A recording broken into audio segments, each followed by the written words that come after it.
Hello, and welcome back.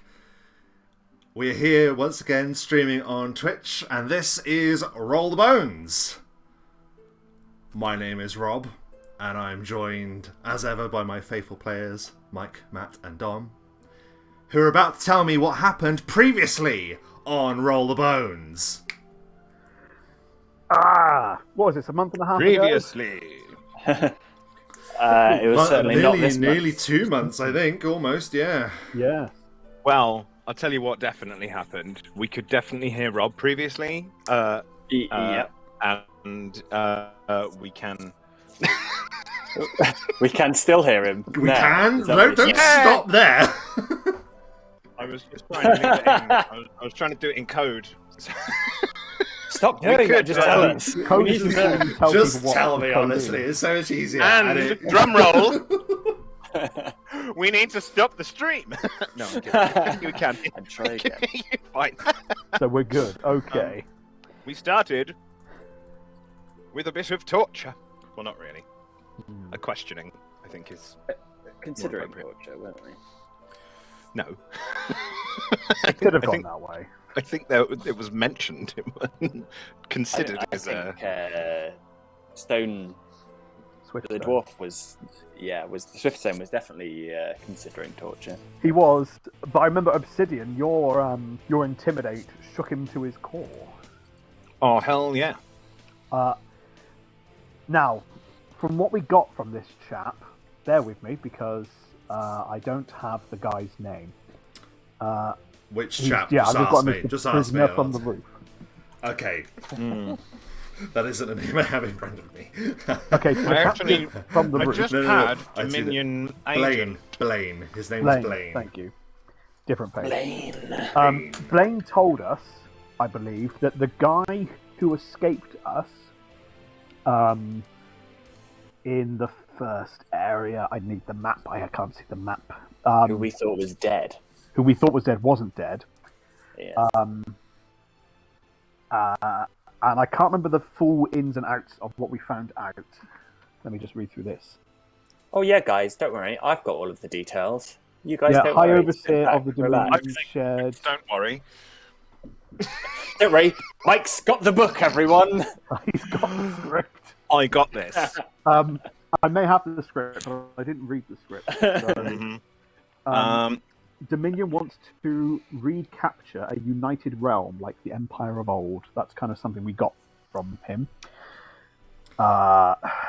Yes, well, that's the Dominion's general mantra, and makes no secret of that. Yeah. But yes, Yeah, absolutely. their sort of background is that. Mhm. Yeah. Yes. But we did discover they don't have any involvement with the Githyanki. Like, he had no Yes. knowledge of the Githyanki any more than we did, it would seem. Whether that's entirely true or not, we don't 100% know, but that's what he said. That's what we assume is the case. We asked him about the convent and what it was, and maybe why they would go there. We found it was home to the Horizon Walkers. Yes. And then I just have the word Scrycraft, I think that came later. but no context. One thing we tried to get out of him was to use him to get in contact with like local commander in the area from him, and he basically flat out refused. He was like, "I'm not going to do that." But one of the end agreements was that Swiftstone has agreed to take Blaine to Valdenor, to his base, leaving the Crooked Nook in our ownership for the moment. Yes. I know the next day, though, we got approached by the leader of the Bronze Banners. One who last were, thing, sorry. basically- When part of that agreement also, you're absolutely right. Part of that agreement also was because Swiftstone was all about, well, my job is to take these guys out, and you each sort of said that you should keep him alive because perhaps he would have further information for the future. And It was partly that. Yeah, It Sebastian never agreed to that. He was fairly happy either way, but It was partly because we don't kill unarmed prisoners. Right. It was like happy to take them out, but not like that. So he agreed Sorry, to Rob, do carry that. No, you're absolutely right. I just wanted to add a further context to that because one of the other reasons he agreed to that was that it then solidified an arrangement with you that in his place you would have to go back to the convent. Which is now on your list of things to do. You have to go back. So yes, absolutely. Then you had a meeting with a certain Ruvold Croach. Ruvold. Yeah. Who? Why have I got Ruvold? I've spelled I it changed wrong. it like in session, I think, so that might be why. Ruvold Crouch. He basically said to sort of pay off the debt that Because we he was did the leader by of the Bronze Banners. by getting him involved in all the shenanigans that happened and blood on the roof and what have you, was to head, and which is actually, I believe, our first objective, to head to Loth to speak with some chap called Tarleman about bandit raids, which was our first stop off before going back to the convent. Take down the blood judges. That's an ongoing thing, but aren't they what we were told? Aren't they the ones in Loth? Currently, they're No. We're just sent to Loth to speak to a contact called Tarleman, who's reached out to the Bronze Banners about bandits. So I know. Loth was under some sort of. We are sort of or... on proxy for the Bronze Banners in Loth. Right. But we said we'd do it en route, basically. Then, before we went and spoke with the archaeologist/philosopher, somebody sent a couple of ravens from the Rook. Yeah. No, someone sent some rooks. Sorry, they sent some rooks. We don't send ravens. From the Rookery. From the Rookery. Correct. From the Rookery. Mm-hmm. Yes, I have Derek House. Derek was the name of the archaeologist, philosopher, intellectual. Yes, who that's you went right. to We visit went after Derek. But first, that's after. So obviously, first I you went to hadn't got the. Yeah, you went to the ship, the portmaster before seeing him. Yeah. Mm-hmm. Because I know Celasta was going to do a few bits, but kind of cut his losses there, just because there was quite a bit they wanted to get done. But they cashed in the mission for the sea snakes, but bluffed their way through the fact that Verates is now missing, not confirmed killed. They were like, "Here's his hat. Here's the snake's head. We got them, and they got some The money." sea snakes won't be bothering you anymore, we said. For now. When the portmaster, we didn't. It was a lie of omission, really, more than anything. Yeah. When the portmaster said, "But I don't know how to address you. We get strangers here all the time." Ansel said the immortal words. Oh yeah, and that's what strangers. you call us, the strangers. Yeah, so the strangers I is now the bold. established adventuring name. You also arranged to have reinforcements, as promised, sent to Quarrelquay. Yep, that's another box ticked. Yep, so that was another job done. So yeah. you've been paying off quite a few little bits and pieces. Yeah, if any of you've got the shared Harbour. loops and objectives, I have wrote them and ticked them off. So you guys there you can go. jump on that page. They're all there. That's good. Then, we spoke with Derek. You did, yes. I think Ansel kind of took point on this. Yeah, I quite liked Derek. Yeah. I think Derek quite liked Ansel in a macabre way. I thought he was just he was one of those NPCs that we all kind of went, he's pretty sound. We like him. Yeah, it helped that he had a lot of we all agreed. answers that we were looking Yeah, he had a lot. I actually wrote. He talked to us about the Savage Doom, didn't he, and the Bright Gates and the ruins, and Yes, A Savage He little- Doom. also told us about Scrycraft. Scrycraft. Trycraft. Scrycraft. You also spoke to us a little about the Valley of the Prophet / Valley of the Heretic, I think, Correct. but not in great detail, but a little. I liked. Well, I mean, obviously, I like. It was just information, but I like the information we got. Is it's about the Savage Doom and why they wear the masks, and I thought it was actually kind of a cool angle that they were. So they formed hundreds of years ago, and they were jaded followers of Alona, became estranged from Alona's ways, and were sort of, they shunned civilization and just became savage. But they used to be druids. They were an order of druids before, but they can't do that anymore. So now they wear animal masks in sort of place of being able to shapeshift, which I just think is fabulous. Like, it kind of, the animal masks thing was always just like, ha ha ha, furries, and now it's like, oh wow, that's validated. Brilliant. And then he also gave. So they lost the druid abilities, and the worship of Father Wolf began. Yes. Yeah. And I suppose the other bits of information we got was that the convent, in the past, became a headquarters for the Horizon Walkers, which, out of game, I think some of us know who they are. In game, Never heard of her. Never heard of them. And then, I've got a note Horizon here all the time. So that I think we came to an agreement that someone is possibly feeding the fires to spread panic, spreading word or warning for gloating or similar. Yeah, the transmission of information there was way too fast. It moved way faster than we did, and we were like on it. So, yeah. And then we left to head off on our adventures, and we had a fight on a bridge with some ogres. You did. Yeah. Celesta had a fight with his dice on a bridge, rolling mostly twos, I believe. Didn't he, though? Although, actually, we did still do well against the ogres, I felt. It was a good fight. Well, we sent two of them fleeing, didn't we? And Yeah.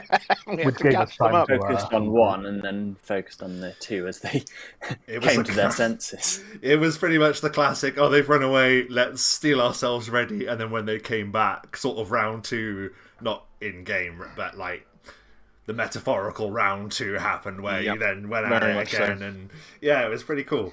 And excellently handled, because they were no mean feats, as Obsidian could attest to, having been struck once by one of those deadly creatures. It fucking smashed him.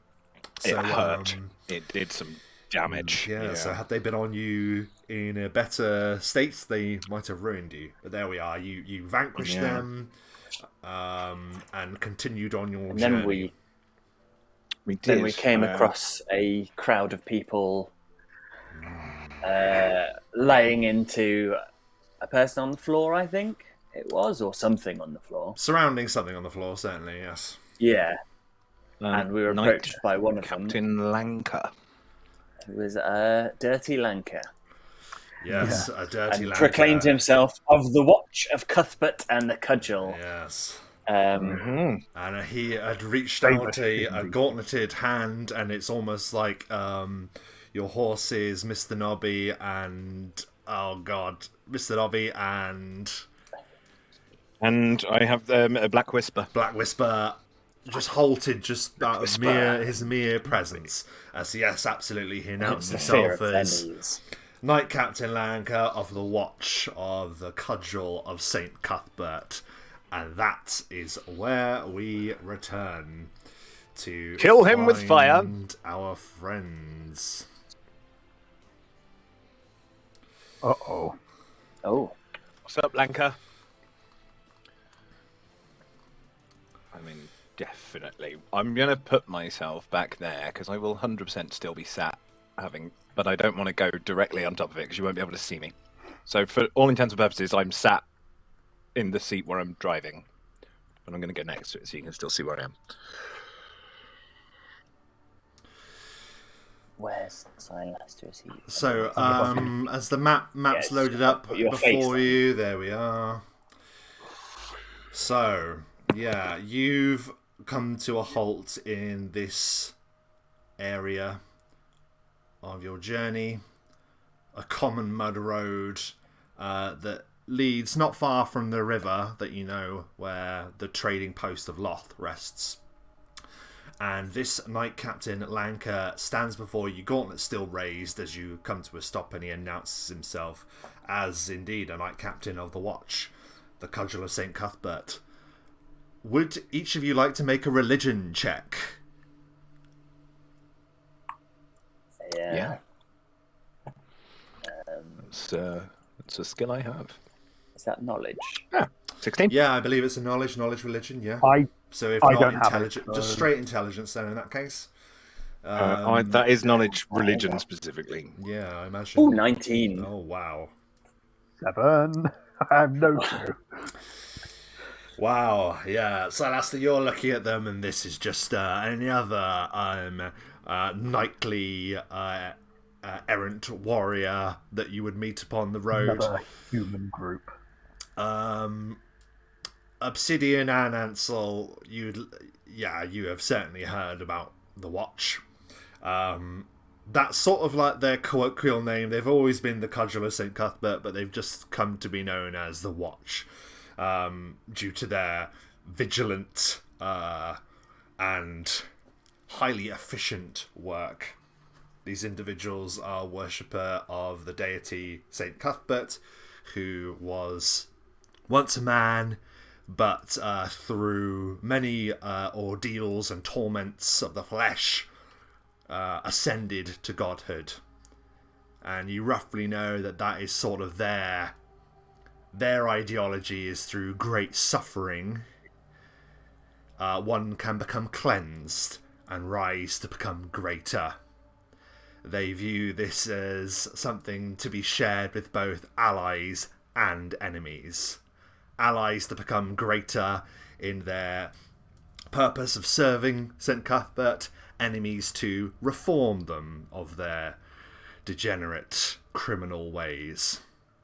And this sort of information flashes through your sort of mind's eye, and you've heard stories about these individuals and know they are certainly not to be trifled with. Come forth! A clear voice comes to meet you once again.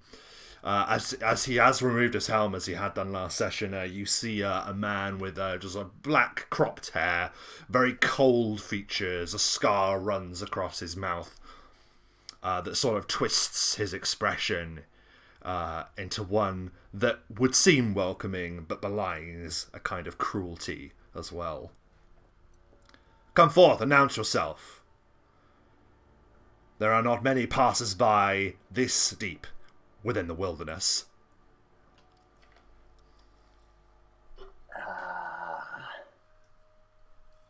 We're just on our way through, really, to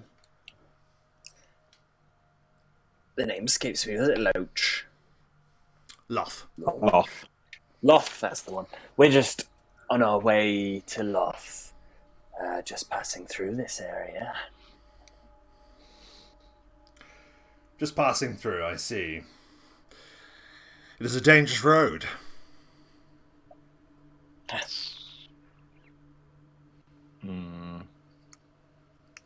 Yes, we spotted something quite scary on the bridge just a little way back.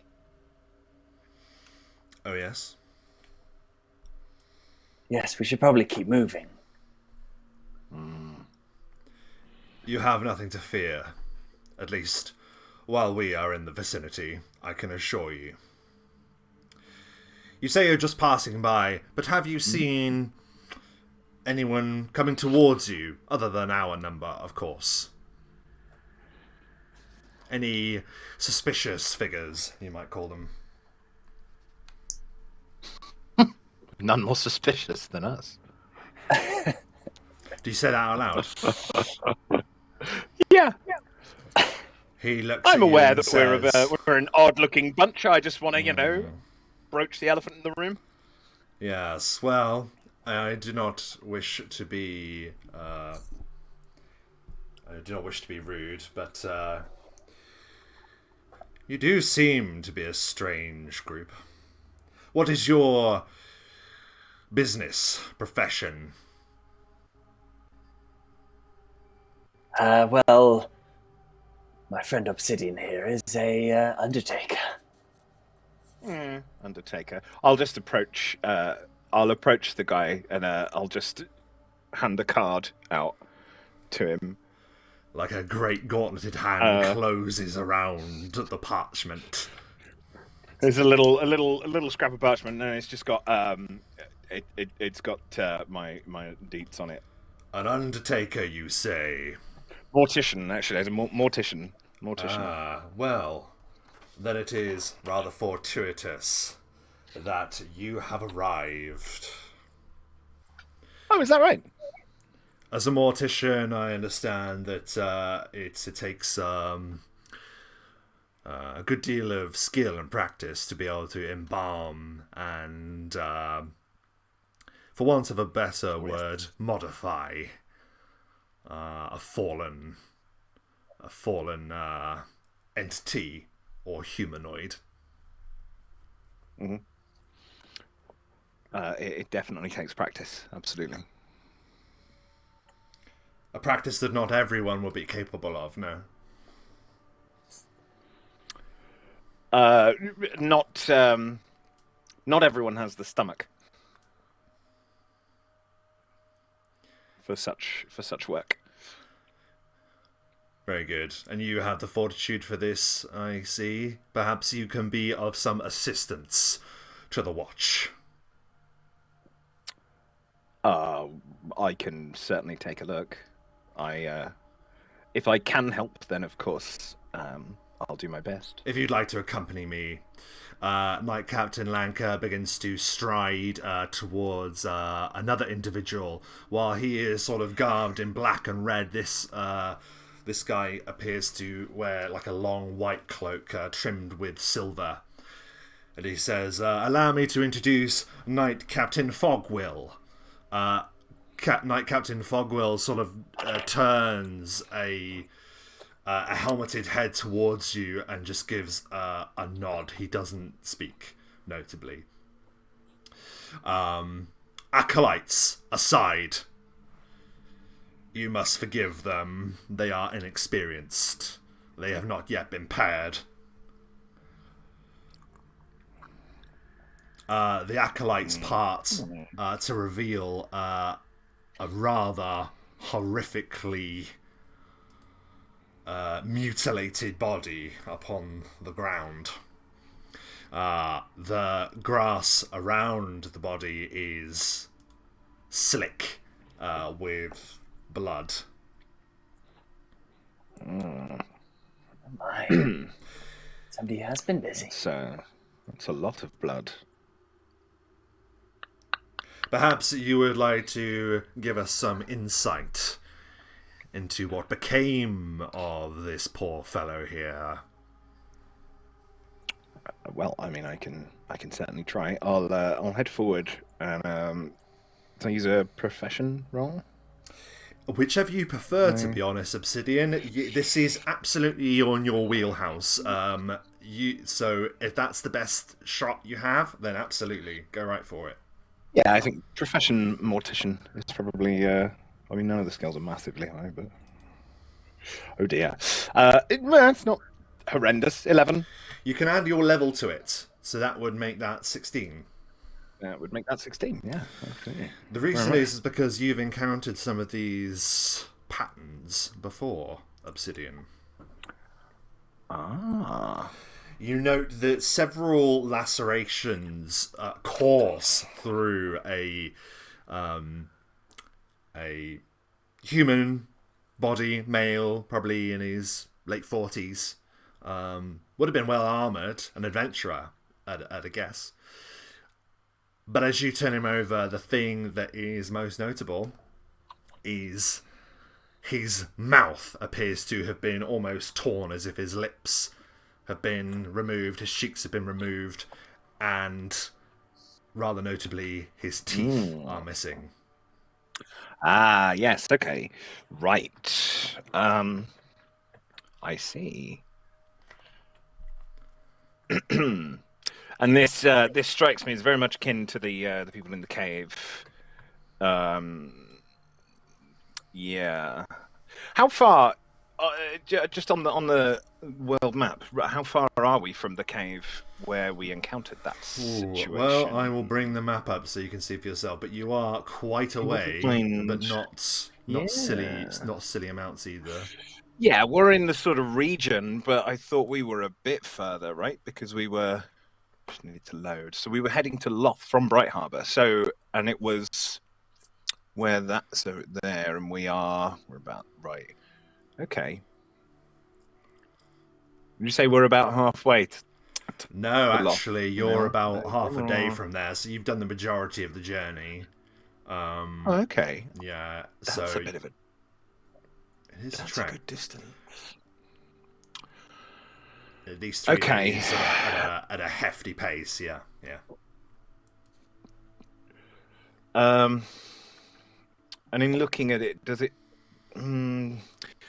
look like the wounds look quite bestial, like things have been removed, but actually things have been removed. That's almost sort of ceremonial, surgical, like a weapon or claws, or do I get an impression as to what I think might have? Yeah, so certainly there is that definite discrepancy. So death would have come from directly in front of the man, and there doesn't appear to be any signs of struggle. It's almost as if it would have happened, bam, bam, done Very quickly. but from ahead of him, which is the curious thing. Not from behind, not from the side, directly in front of him. And then the wounds around his face and obviously the missing teeth would have been done afterwards. Post-mortem. Okay. Yeah. In which case, then, I have no reason to lie to these guys. I mean, Saint Cuthbert is, as far as I'm aware, is a sort of relatively, not evil. Certainly as a faith, I don't believe. So I reckon they're probably, not too bad. So I'll sort of explain what I've found to the knight captains and say, look, the mutilation to the face has happened after death. Something killed him quite instantly. So whatever it was pretty gnarly.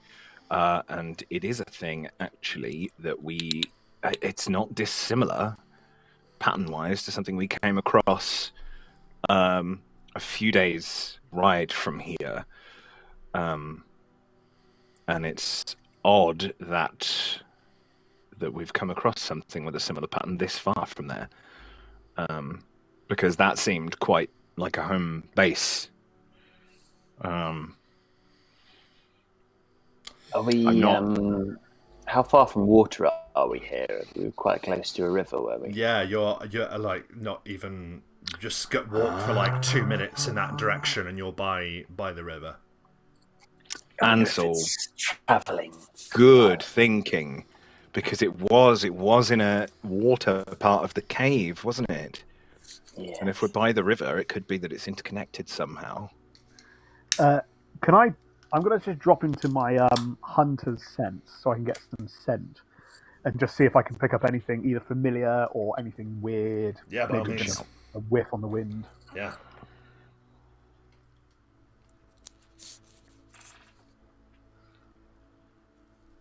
I breathe in. Well, what exactly do you get? Is it just a general sense of the I area? gain the ability scent. Okay. So, like within 30 feet, 60, depending on the wind, 60 feet, I can kind of get ideas. If I'm right next to it, then I can pretty much pinpoint location. Sort of thing. So just to get an idea, maybe I can smell the right thing. I would say that you begin to smell that it's almost like your senses are flooded with the sensations of what it was like to be in that cave, where you first encountered victims of this kind. But there's nothing in the particular area other than the scent of a fallen body. Obsidian and Silas are probably with that role. You would know that this kill has been made recently. It wouldn't have been any longer ago than about 12 hours. Yeah. In stark contrast to those that you found in the cave, which had obviously been stripped of all flesh to the point that they were just skeletal remains. So should have put a rating warning on the front of this session, but it's pretty grim stuff. Can we investigate the area to see if there are any signs leading to, well, probably the river, but in any direction? Well, they've not left any scent, so they're long gone. You can absolutely do whatever check that you wish. Did you say that out loud that you'd encountered this before? You hadn't you? That you'd encountered this before? No reason to hide anything from them. Also, we've encountered similar patterns before. So with the missing teeth and Lanka will give a nod in that case and say, "This is the third that we've encountered." Can I ask roughly whereabouts you encountered the others? Well, just to get an idea in relation to this and the one that we found. We made port at Bright Harbour. We were called to investigate a similar murder to this that happened in the very streets. Not a week past. In Bright Harbour? In the very city. Wow, okay.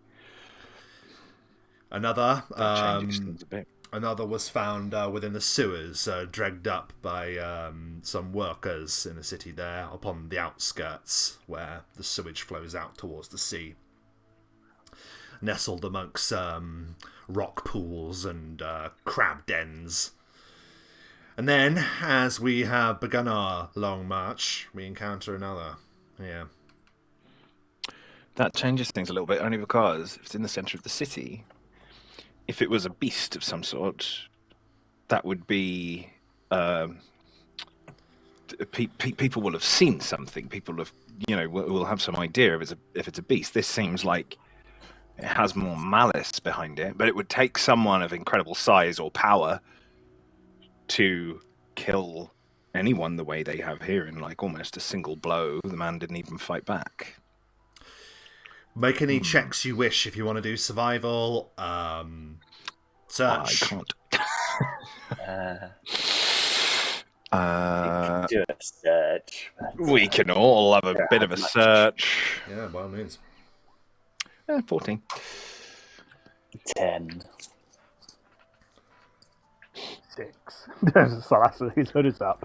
Oh, dear. Yeah, we're...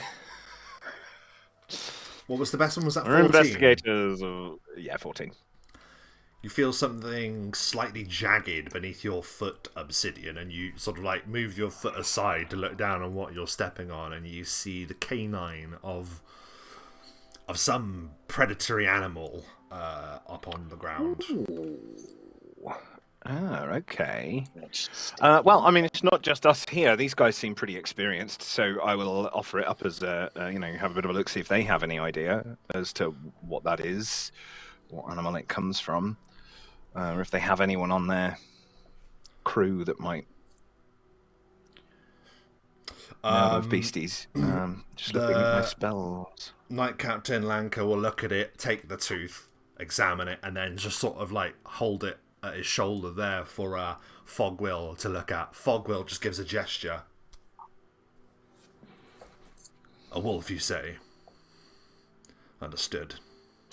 Okay.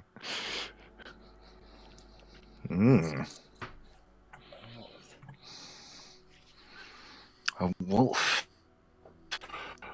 Perhaps a scavenger of some kind drawn to the scent. Maybe. Does it look like a standard size canine for a wolf, or does it look much bigger? I mean, it's a big one, but it would certainly fit in a winter wolf's mouth. Certainly, like a large winter wolf, yeah. Like a big, like a big wolf, yeah, like a not a natural wolf. Sure. Yeah, a chunky boy. Right. Okay. Well. I'll be honest, I'm not 100% sure what more we can offer, we'll happily point out to you where we found the bodies that we encountered before. Please do mark it up on our map here, and he just holds forth a map for you to copy this over. We will continue a prolonged search of the area, and then we shall move the body to Bright Harbour, and we shall begin sending out missives to see if any can identify the man. It must be that he has some form of base here. There doesn't appear to be belongings for a continent-spanning journey, so he must have been perhaps going from the trade post to the north, perhaps. Yeah, because this is just a ruin, isn't it? This is not really anything. Yes, it's there are ruins here. You look at the ruins, and it's notable that there is one large skull that lies fractured on its side. Yeah. On the rocks, there's a really big skull, and yeah, it's the ruins, giant skull. The ruins of what you can imagine to be some building from one of the earlier eras, for certain.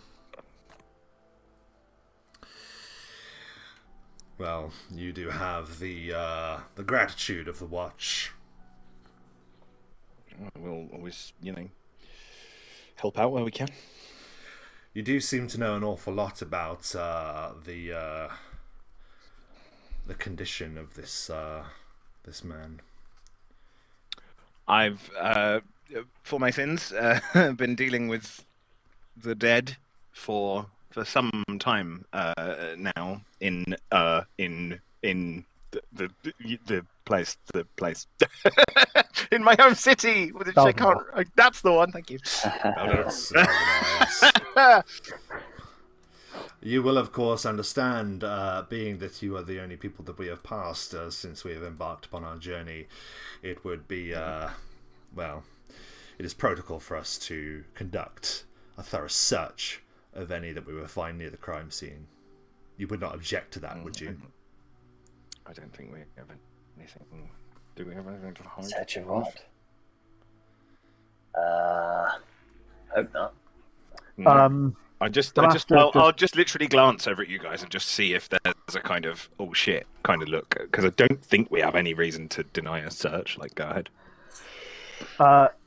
Celasta makes a point of opening the bag of holding and just pulling out the potions and just saying, "This is all that's in this bag."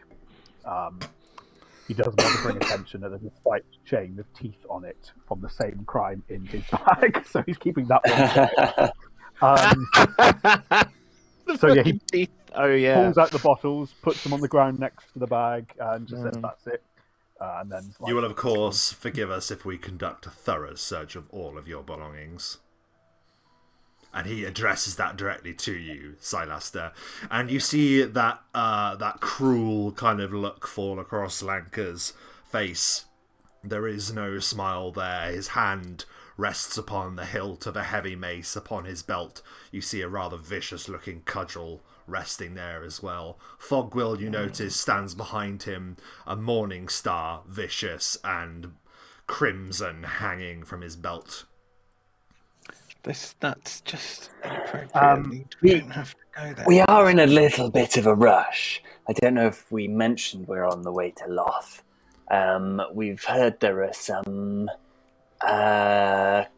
criminals laying siege to the place. I don't suppose. Lanka just gives a nod, and Fogwill begins to move towards you, Silaster. You can make some kind of check to see if you can, do something. Okay, Celasta is not charismatic in the slightest, as we all know. Instead, throws a look at the other two, and what he does is he just, because his hood's up at this point, is he just pulls the hood just a little smidge lower as he drops into his assassin stance, just to shroud the fact that his eyes have darkened with smoke, but just to cover that as he readies himself to to counter potentially if something were to happen. Fog I'm arming will myself, basically. just moves towards you. He's slightly shorter than Lanka, but what he makes up for it sort of in how broad he is. Doesn't make a noise, doesn't make a sound. The silent counterpart, it seems. Question: Are these from our perspective? Are they some sort of authority? Like, are we looking at the police here, or in fact, are they just part of a church? And really, Who rolled the 19? Who rolled the 19? Ansel. Ansel, because you got the 19, you are the one, and it suddenly comes to your mind that these guys aren't the law. They are effectively the law for hire, and as such require certain permissions to do this. Jadoon. Under whose authority do you act, Knight Captains? Lanka looks at you like sternly. His gaze snaps to you. Cold grey eyes meet yours, and he says, "The Watch have jurisdiction throughout the Three Kingdoms as contracted law enforcement. The Crown Law dictates that citizens may be searched with reasonable grounds, and those reasonable grounds generally tend to be the case, or tend to be relevant around the scene of a crime." But I think you'll find you caught us approaching the crime and then asked for our help. We certainly weren't found here. We're just travellers passing by. Just not meaning to cause trouble, sir, but what reason do you have to conduct a thorough search of us? Fogwell, he gives a nod. Fogwell raises a hand. Zoom! He holds forth his cudgel as well, which you note is not only a weapon but also a focus to Cuthbert's power as he casts Zone of Truth. They did approach, he asks Fogwell. Fogwell just gives a nod. "And have you been here before?" he asks.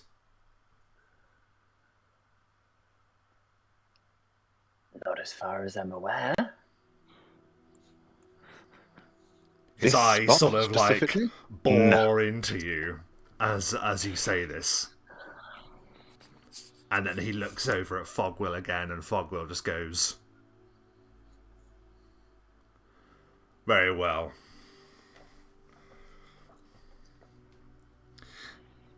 But should you encounter any further victims, you will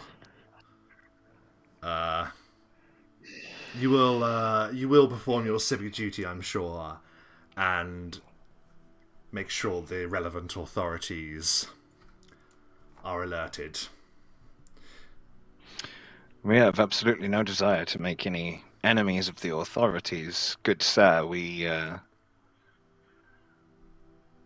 but travellers trying to get by in the world. Well, we are very much the same. We are upon a pilgrimage, for we sail from Blackspear and intend to continue our expansion throughout the Three Kingdoms. There are a number of our keeps dotted about. We have managed to fortify a number of keeps that are dotted about Orenthale and the rest of the Three Kingdoms. So, be assured, we are never far away. How reassuring. Where are you going next? Should we need to contact you? We will return to Bright Harbour, and then we shall head west. East, sorry.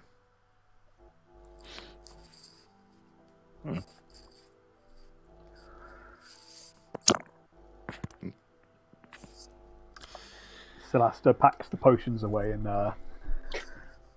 puts the bag of holding back. Well, Don't let us detain you. He leans forward and gives a crooked, awful smile. That's got those scarred lips parting to reveal like a number of golden teeth. And he doesn't say anything, and he just watches as you sort of like move away from the area. Yeah, just get back on the necro wagon, guys. Let's just go. Definite aura of like impending impending death as perhaps Ansel and Obsidian, you sort of remember the old tales of the Watch repeated over and over, a mantra which also makes up their domains: destruction, domination, law, protection, and strength. It is those words that echo perhaps in the backs of your mind as you continue on your journey and you leave the Watch Yes, power behind you. hungry cops. That's what they are. Just power hungry cops. They are much worse than that. They just want justice. They want justice. Yeah. By the knees. Pulled over and questioned just because we're a bit different. Not having it. No. And so he drops out of his assassin stance and just relaxes a little bit, giving you both a nod. Wow. Strange and unusual, that, guys. I don't know why, whatever that things, I don't know, maybe it's more than one, whatever, taking the teeth and would be this far from where we first encountered him. And if they're correct, also in Bright Harbour. Wonder why the teeth. Is it just a trophy? Maybe. I wonder if there's a connection to Father Wolf. Possibly. Yeah, I mean, that's true. It's possible, but then I don't remember them ever... The Savage Doom didn't seem to be going after anyone's teeth when we encountered them at the Bright Gate. They mainly seem to be setting fire to people's rooms. Yeah. Yes. There doesn't seem to be openly a link there that we've encountered, but then it could be that we've not really been around them long enough to see them doing that afterwards, or... but none of them seemed quite tough enough to off someone in one foul. Definitely none of the ones we met. Celasta, looking through his bag as he's kind of put everything back, has a stark realization and just turns to the two of you and rather sheepishly says, I'm a little low on potions. Okay. Could I have a spare? What A sort spare? of potions would you like? Sorry, I don't have any spare potions. I have I have one, all these ones that I'm using. I have one of light wound, but I've just realised the previous fight drained my supplies. But we had so many. I mean, I have And I two. got Like, acid. so That's it. I've got one light. Ansel I've just opens his realised- coat and he's got 8 bottles of healing potions. I'm gonna say I'd give you one, but then I'd have one and you'd have 2, so it literally wouldn't really do much. Ansel, share the wealth. Don't mean to get all communist on you, but If that fight had gone off, I've just realised, one light wound potion would not have survived me until we get to Loth, at least, where we might be able to buy one. yeah, maybe. But then we're not sure we're going to be able to buy anything if it's in as much trouble as we. I'll give sort you of- some potions in exchange for a future favour, perhaps. Celasta extends his hand as a handshake. Nights around the campfire can get awful lonely. So.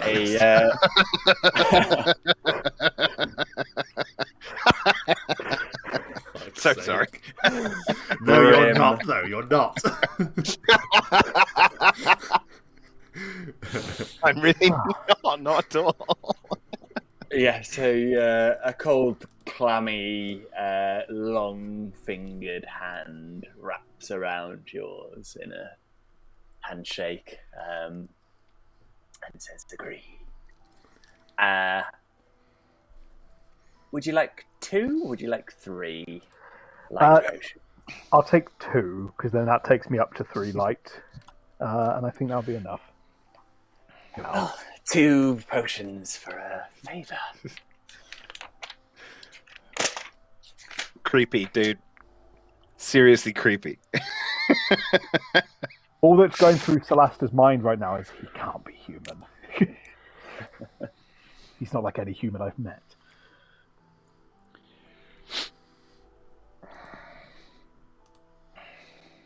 Right. Hey, thanks.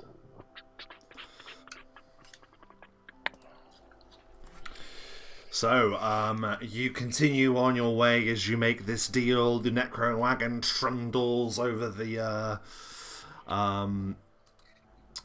sort of the muddy trail that you've been following all this time. And like I mentioned, it's only half a day. Sun is high in the sky at this point. As you arrive or draw close to the river trade outpost of Loth. It is a humble collection of buildings, mainly built of river stone with thatched roofs. But at its heart, there is effectively like a stockade, like a motte. Wait, no, it's the Bailey that's the castle bit of a motte in Bailey, right? Yeah. A Bailey surrounded by like a wooden stockade, in the center of which, there are like a number of buildings inside that. You can see this from slightly above as you sort of like trundle back down to where the river bank is, winding as it does. And it doesn't take a spot check to see that before the gates of this contained area within the heart of this this small outpost, a number of figures stand. One in particular, dressed in sort of leather armor, vicious-looking sword at his side, calls out, "Come on, Talaman! You can't hide in there forever! Show your face!" And then from the wall a voice calls, "I'm no fool! Scum! If I stick my head over this battlement, I'll get an arrow in the neck. I'm not going to give you the pleasure. Come on, Tyler." Sounds like we're approaching drama. A nod to the two of them, like kind of a, I think it's a bit ugly. "Come on, Tyler, man, open the gates. We've already killed your hired goons. They were innocent men doing a job." The man who is being addressed as Tyler Man responds. It's as you approach, I'll show you the what you see. You come to stop. I don't know who the good guys are here. Who are the good guys? Who are the bad guys? Well, Tarleman is who we're meant to be speaking to. Oh shit! As I was like, he's the guy. We need to help him. He's the guy. Oh, why don't I have his name? Why do you have his name and I don't? I don't understand. I'm writing everything down about this. As you sort of draw closer, you can't help but note that at the foot of the walls there are a number of slain guards, looks like.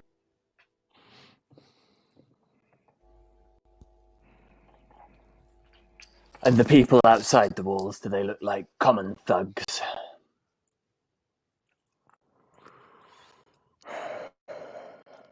Rob, you have... Oh, you've gone silent, Rob. Oh, we have lost. Once more. We've lost you. Hang on. You may need to refresh or something. It seemed to work last time.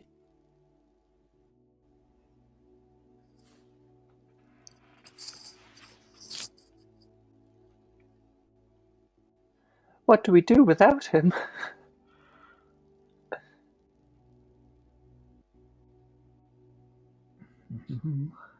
Oh, that's doing something. Oh. DM Rob is typing. Okay.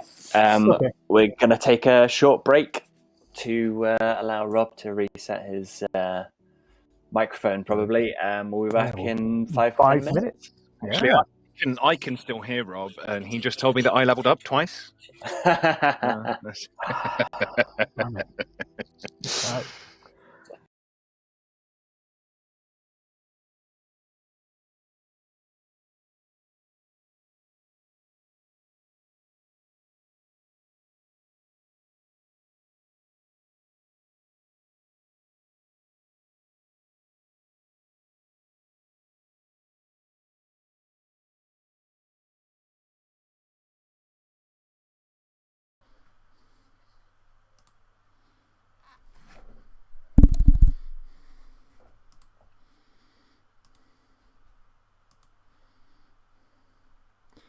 Can I be heard now?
Yeah. And we are back. Are we in? And I can be heard, thankfully. That countdown was not accurate, Rob. 3, Well, 2, no, because I did 1. that, and then it looked like it wasn't doing it, and I was like, "Oh, that's not good." No, well, at least we've now found. All is well. We found that actually, if that does happen, it is quite easily fixable. It's just I didn't want to say I'll fix it in a second, and then us be waiting for ages. So I just said let's go for a break, and then we'll jump back in. And here we are. So before you, then you see, as I was describing before, a number of fallen armed guards, clearly hired by this Tarleman to protect the trade post of Loth. Clearly not enough. They lay slain, and now for brigand-like individuals turn to face you. The one who's been shouting up at Tarleman, clearly their leader in this sort of leather armour dotted with iron rivets, turns to you with a shit-eating grin and says, "Oh, how can we help you? More lambs for the slaughter, is it?" Celasta drops into his assassin stance, but doesn't Rude. move. Put down your weapons. Or things are going to become very, very nasty. Do you hear that, boys? The freak's telling us to drop our weapons. They all sort of do the forced, yeah. Yeah, we'll laugh at that non-joke. You see, fellas, I hate to tell you, but we won't be dropping our weapons. You see, a great many reinforcements of, shall we say, unlikely allies are on their way here. So I think it should be you dropping your weapons. I don't have any weapons. I don't need any weapons. Do you hear this guy? He's talking out of his arse. Just kill him, one of the others says. Celasta takes a step forward. You don't have to do this, boys. You don't have to die Take here. a step back. No, I'll still around. You don't have to die here. You want to die for a bunch of shipping crates? We've been raiding the boats that pass up and down here, and we thought, why not hit the source? And here we are. If we can do that, we can easily take care of you. Do you know, have you heard of the sea snakes? That's a good question. Have they heard of the sea snakes? Yeah. Yeah, sea snakes. Yeah, just do Yeah, like a general local knowledge roll, I guess. Why not? What about the sea snakes? They're all dead. One of the other brigands will like turn sort of uneasily to the leader and say, "I heard that too. I heard they were killed to a man." "So," says the man, the leader, "that's on the coast. We're inland. We're river bandits, not sea bandits. They're pirates."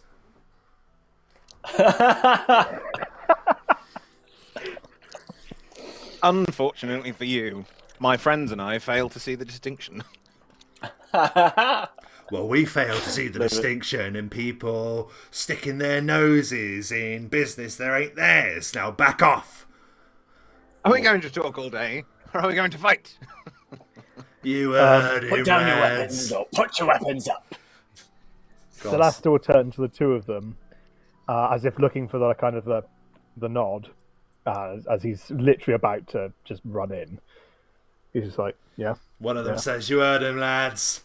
Let's put an end to their mewling." And they draw weapons, roll initiative. Yes, please. Itching for a fight after all the tension of the last. Of course. Also, I shall continue to mule if I wish. How dare you? Oh, mule all I want, thank you very much. I enjoy a good mule. Listen to my battle mule. Ooh. Check out my ultimate technique.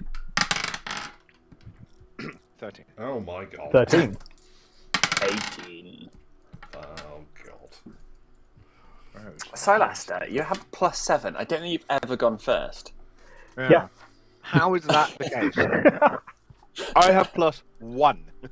You got the same as me, yeah. Yeah. So let's see then. That's Ansel with an 18. Aye. That's Silasta with a 13. Obsidian with a 13. Silasta has the higher higher modifier, so he'll go Correct. here. Correctamundo. Okay. And Obsidian. We haven't rested since our last fight, have we? Or have we? You have. We rest on the road. Yeah, you rested on the Great, road. Or would have done on the journey. Yes, because I would have meditated in the cart and Yeah. kept on going for most Usual. of it. It's really cool. It sets a nice pace when you can sort of rest on the move. It's great. Okay. Wait, are the horses alive? Because we would have had to obviously stop for them every once in a while. Yeah, that's true. Oh, the horses. Yeah, we do have to stop. You would To have rest the stop at horses, some of point, course. Yeah. The mechanical horses endlessly marching on. The undead horses. Undead horses, yes. Well, maybe Eventually. Eventually. Yeah. One day. One day. Right.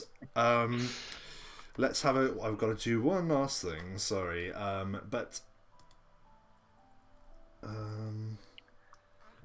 Is this a corpse? On the Yes. ground in front of you with all the blood coming out of it. Yeah, that's a corpse. No, the one without That's a any. corpse. Yeah. That's guy. a corpse. and Yes. that's a Yeah. corpse. I think There's 3 these- corpses on the these ground. Yeah. are alive. That's correct. Yes. Apologies, So there's it's 4 not super dudes. clear. No, that's all right. If you zoom in, it's not unclear. Okay. No, yeah, Let's see. I'm blind apparently. I'm blind. This corpse here is a little bit blue. Foot dads. She's She's got She's- something coming let's out say- of her. she'd easily catch a chill. Is all I'm saying. Have you zoomed all the way in? Don't zoom all the way in, and we begin at the top of the round with the reminder that reinforcements have been. He's warned you that reinforcements may be on the way in half a day, so bear that in mind. We begin the battle, and we begin with Ansel. What do you do? I would like to throw a sickening blast Nice. at the leader. I think him. Very good. I assume he's the leader. Yep. So it's a ranged touch. Does 20 hit him? Yes, 20 does hit him. Good. He takes 3 points of damage, and I need him to do a Fortitude save or be sickened. DC 15. Ah! Yeah. Slams into him. He does a fortitude save. DC 15, was it? Correct. That was upon the guy in the middle, the leader. With the 2 daggers, yeah. Yeah, he succeeds, unfortunately.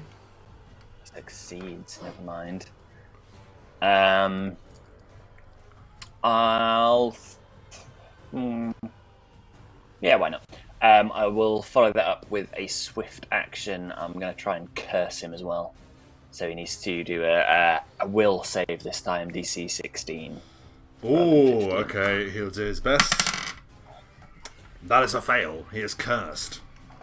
Excellent. He is -1 to attack, saves, checks, and weapon damage. And I'll move over here. Okay.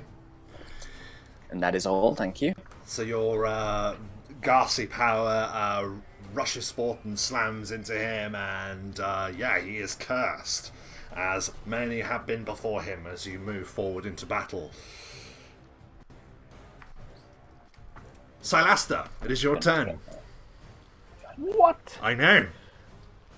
Wow. I know. Okay. I know. Okay, as a swift action, I will use my Cloak of Deception to turn invisible. Vroom. Then, as I'm already in my assassin stance, this is quite tasty. I will run to here, and then I shall execute a sneaking surprise mountain hammer. Hopefully. Nice. 19 to hit. 19 does hit. You rush forth On and his slam into him. Yeah. Excellent. Now, my assassin stance, the shadow of the eye, didn't really pay off in the last fight, but it basically gives me sneak attack. So I'm able to see a great weakness in where his armor is, just on the neck there. And so the mountain hammer comes with the side of the hand, and it's with all his strength. There's a god-awful chop into the neck. I'm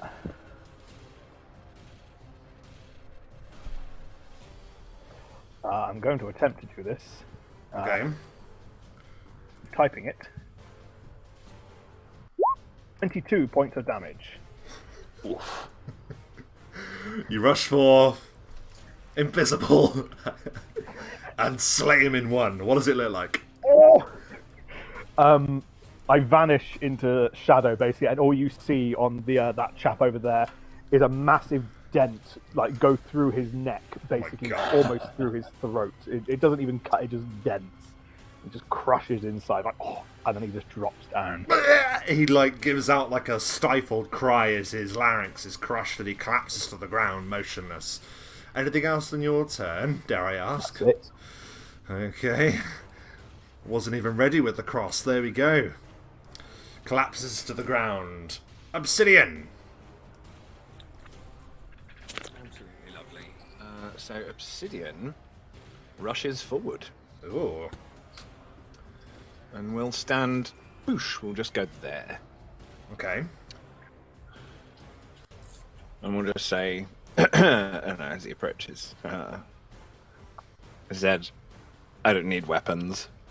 And then we'll just explode.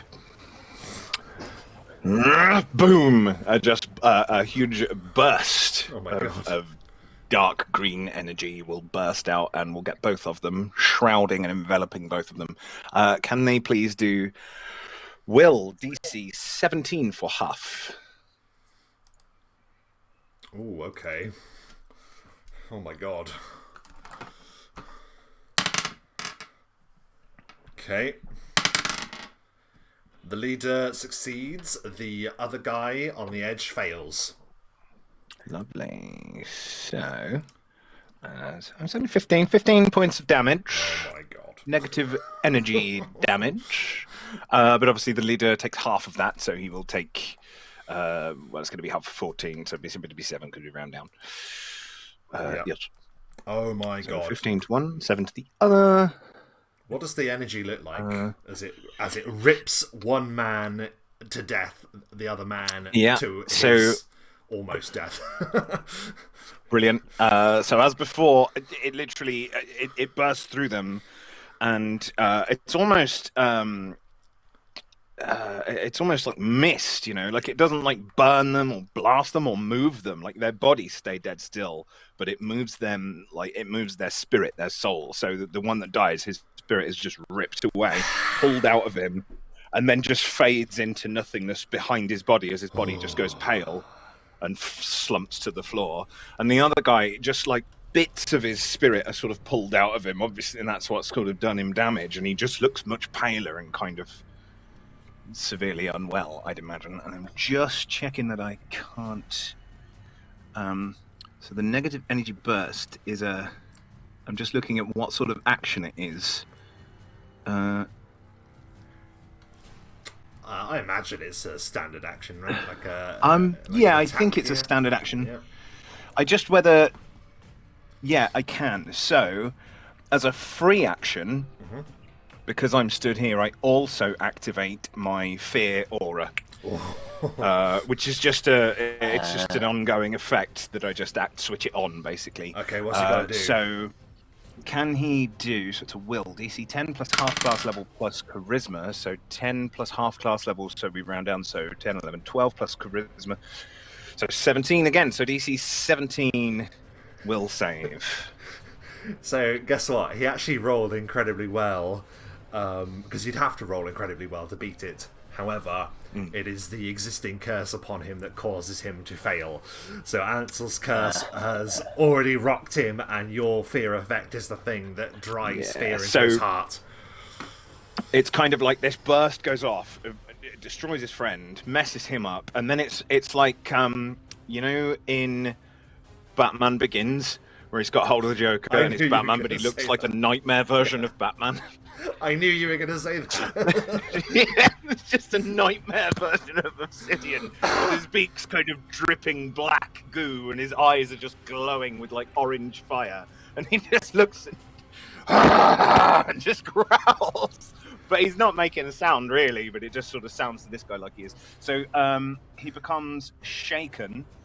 I don't know whether he's already shaken from Ansel, in which case he'll go one category further. No, so he is shaken. Oh, shaken, yeah. Which, shaken. If you -2 have that, everything, basically, yeah. Yes, I believe so. I'll just bring it up. Basically, -3 to everything. Good. And that is me.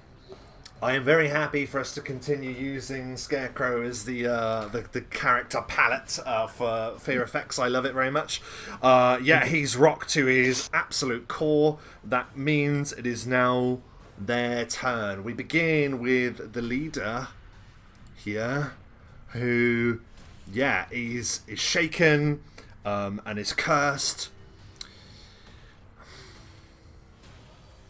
Seriously regretting his life choices. Big time. Like, just two of his followers. You wish those reinforcements were here now, don't you? Yeah, half a day seems like a year to him. And we can wait. He watches as two of his allies just die instantly. Literally within 6 seconds of him saying kill them, two of his friends have died like next to him. So he is going to move from your threat range, Obsidian. So that is an attack of opportunity. I do nothing because I don't have any weapons or attacks or anything, so I won't. I'm gonna slap him. No, just watch him. He is going to move over to there, but he's backing away, and he's kind of trying to use every trick in the book to kind of get back to get you back on the back foot, perhaps. So I really hope he doesn't pull out a net. If only. We're river bandits, don't you know? We have nets too. No, he pulls out a vicious-looking kukri and goes, yeah, and it hurtles towards you. What is your armor class as he throws that at you, please, Obsidian? Spell list's open. My armor class is 15. Then he is minus 3, including the curse as well. So that kukri, well, you can either dodge it or it'll miss you. Up to you. Describe how it happens as you evade it. Well, I think I've just turned and watched him, and it virtually misses anyway, but I just do a little move of my head, nice. I think. It's not like a drastic thing, just...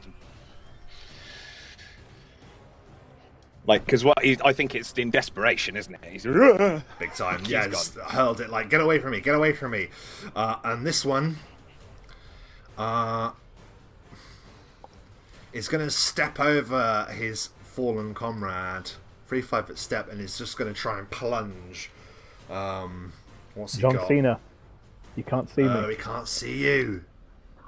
His mate just died on the spot. Yeah, so he doesn't know. So he wants to get away from that.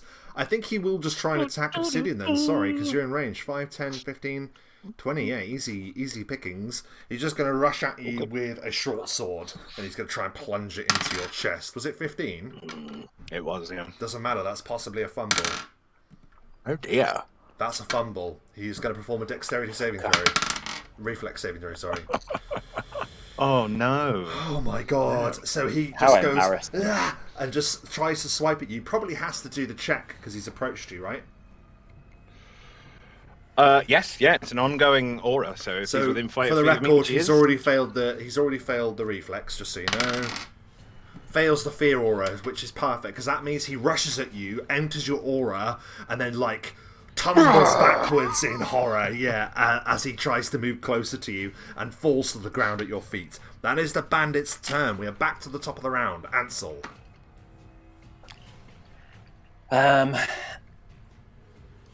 Well, I guess Ansel will charge this one. Just gonna run up to him and do we want him alive? Probably not. No. No, I don't. No, because if we do that, we're going to have more umming and ahhing about whether we should kill him later. 18 to hit. 18 No prisoners. Just provides moral quandary. 7 damage, and if he survives that, he needs to form another will save to see if he is. So he's backing away, and he's throwing that dagger at Obsidian, and he just hears a dun dun dun dun as you're charging up behind him. He turns around. How do you kill him? So I imagine at this point, Ansel's run is a little bit. You know where the BFG does sort of this loping.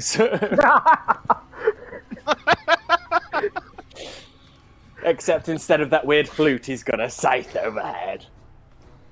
Amazing. I love it so much. And he just brings it straight down into his neck, through the heart. It's a spoil a beloved children's film.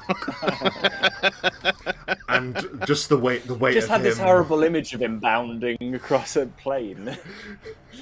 jumping over the countryside. I love it so His much. mouth unnaturally wide open, sort of like the monsters, the giants in what is it called? Yeah, BFG, Big Friendly Giant. No, the other giants. There's another giant thing.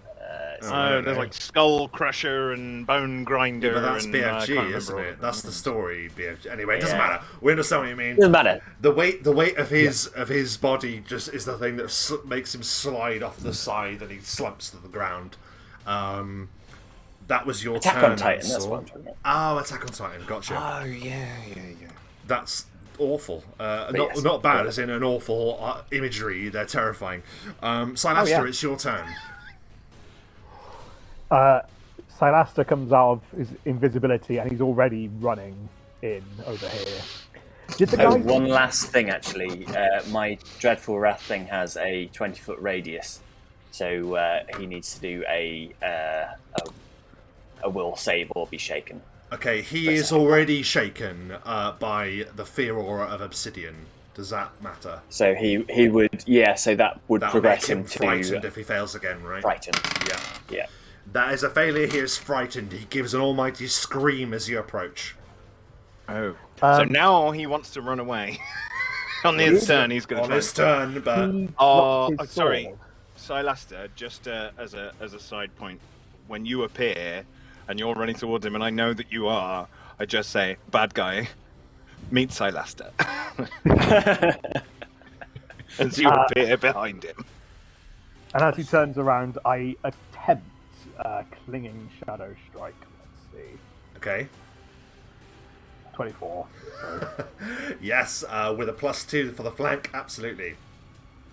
Alright, so that is...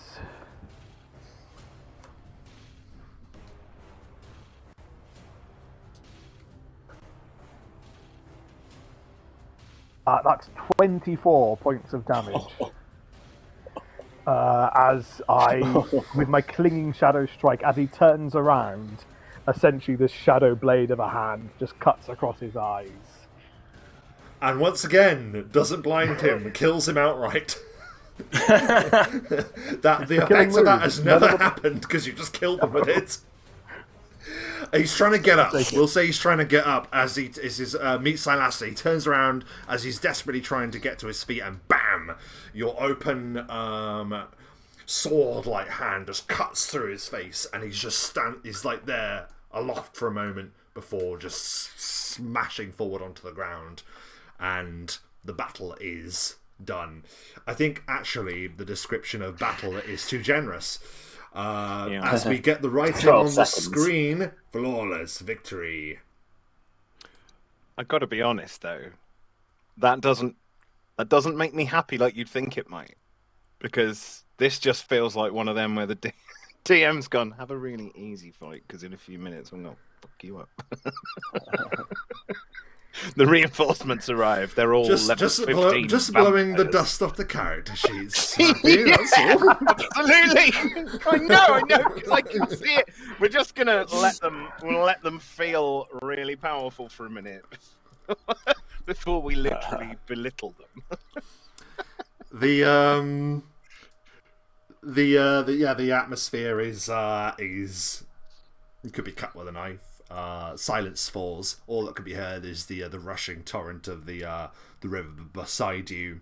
You're able to take in sort of your surroundings a bit better. This is a well put together fortification. You imagine it must be to defend what you imagine is a fairly well stocked trading post. It has to be well protected.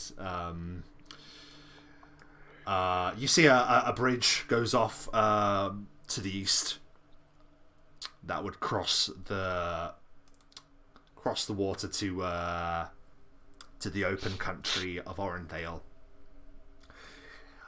As the battle sort of has died away, a man with a great mane of red hair and a great red beard sort of like peers over the battlements, and he goes, "Ha ha!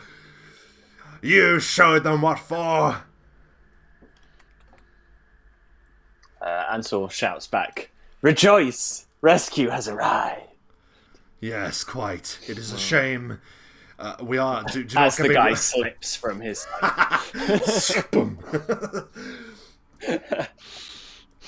it is a shame it was not before our valiant mercenaries were slain, but their sacrifice helped us dearly. Bought us time. You'll forgive me for being cautious, but I am slightly hesitant to open the gates immediately. Who are you? Silaster will just quite curtly just say, "Sent by Croach." The bronze banners. I've been looking for bronze banners on that horizon for a good number of days, and well, they have not come. But it is glad to see that you have arrived in their stead. They must think highly of you if they are to send you in their place. We'd like to think so. He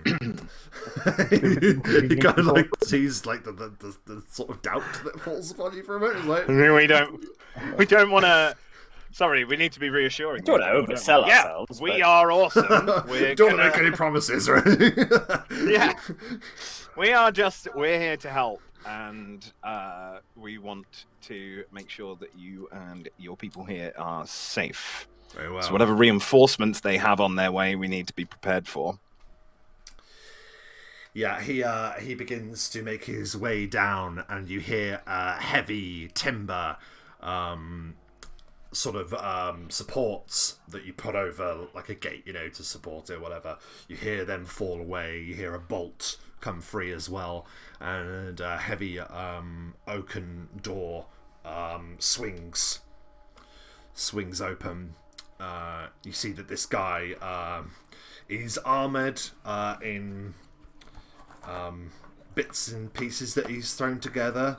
You can tell just by the way he stands, maybe Silaster is the most martially minded individual. Perhaps you could probably tell that this man isn't a warrior in habit, but someone that has thrown something together because he's defending his home. That's the kind of vibe you get from just his general demeanor looking at him. And he says, "Please, welcome to the trading post here at Loth. You are most welcome." Thanks very much. I do hope the bronze banners have extended the payment that was offered them to you. What was that payment? I think they mentioned something. They did. It was 250 gold. As I recall. We did swindle our way into getting it in hand, and I think there was the potential for more on returning. There was. We've been paid, and we intend to now earn it, friend. Let us in so we can assess your fortifications. Well, thank you. If we make it through this, then we will extend all resources that we can offer to you from this place. We have many stores here, but those stores will be useless if they fall into the hands of brigands or indeed anything else. Though I have to say, when he said unexpected allies, I have to say that sent a shiver up my spine. I wonder what he meant by that. Based on the Bronze Banner's usual way of working, it's probably their enemies, the Blood Judges. Who? Possible, the Blood Judges, yeah, absolutely. They like to mess with the Bronze Banners. Right, well, they don't sound particularly nice. Hopefully, no, it's not them. They do sound rather formidable. Can I do a search check of the bandits? Yeah, by all means, please. Can I take 10? Yeah. Right, actually, no, I'll roll. If I take 10, I've only got +2, so it's 12. Whichever you prefer. I'll attempt to roll then. I might get better than a take 10. Mm-hmm. No, I don't. Oh dear! I kick the body with a foot and just go, nah, he's got Nothing. Yeah, and you don't really suss anything other than what's on them. You see that they have daggers upon them, a short sword, a club, worn leather armor. That's cookery. Yeah, there's a kukri. Not anything special, just a normal kukri. Also, because it doesn't matter how bad your roll is, you'll see this on someone's belt. There is 10 gold pieces among them. Ooh. I mean, that should be a donation, shouldn't it? There's 10 gold pieces here, my friend. We should just hand that over to the... Obsidian Ansel, do you want to perform a search as well, just in case? Yeah, I mean, why not? Let's do it. Yeah, I suppose we see... No, we see... I mean, we would see him... You see Celasta literally just investigating a body with a kick. He just looks at them and goes... Obsidian sees you doing it, and so he goes and kicks one as well. Ansel got a 10, if that makes any difference. Enough. You Ansel note deigned that to bend over and look. as Silas is emptying out the coin pouch, Silasta doesn't note that a rolled up bit of parchment falls out of the coin purse, but Silas is too focused on the 10 shinies going into his hand to notice the parchment, and it flutters to the ground. Ansel goes, "What's this?" Bam! You unravel it. What languages do you all speak? Elven, Common. I think I only speak Common, actually. Okay. Common, Infernal, and Draconic. None of you recognise the script that you see. Some jagged letters. You can imagine they're letters. They look like gashes almost into the parchment of some words or other, but you can't make out what they are. But it doesn't look like... Okay, but just... So we can't figure out what language it is, but it's not pretty and flowing handwriting. It's like jagged. And... Like I said, like gashes into the parchment. It looks pretty... Right, like, okay. Yeah, it looks weird. Looks strange. Okay. Tarlaman said, I am... in case I didn't introduce you to me, because I can't remember if I have... In all of the excitement, my name is Tarlaman. This is my wife, Patsy. Patsy is in the sort of in the over there. You can see she gives sort of like a genial nod. Is there anything we can do? Hello, Patsy. Hello. Is there anything we can do to help? A pretty dress. Thank you. Oh. I noticed that Rob doesn't attempt a a voice in the Yeah. same way mine would do. Yeah, I know. It's just not. Do you mean I don't fall into a Monty in the Python same sketch way. whenever you speak with a female character? Well, you did name her Patsy. Yeah. The Monty Python's still there. It's just not done quite the same way. Yes, yes, Yeah. indeed. It Right. will always be there. Is there anything I can offer you? Patsy says. Is there anything that we can do? They said half a day. They could be here sooner. Yes, I mean, Celestia yeah, will relock ask the me. gate, and I could do with a cup of tea. Immediately, Tarleman bolts the gate, heaves the big timber over the gates to make sure that Well, it with is us solid. inside. Once you're boys. inside, yeah. Yeah, that's all. Immediately. He just relocks the gate, slams it in our face. Guard No, the gate wait, on the other side. Yeah, you can move yourself in. You won't be blocked.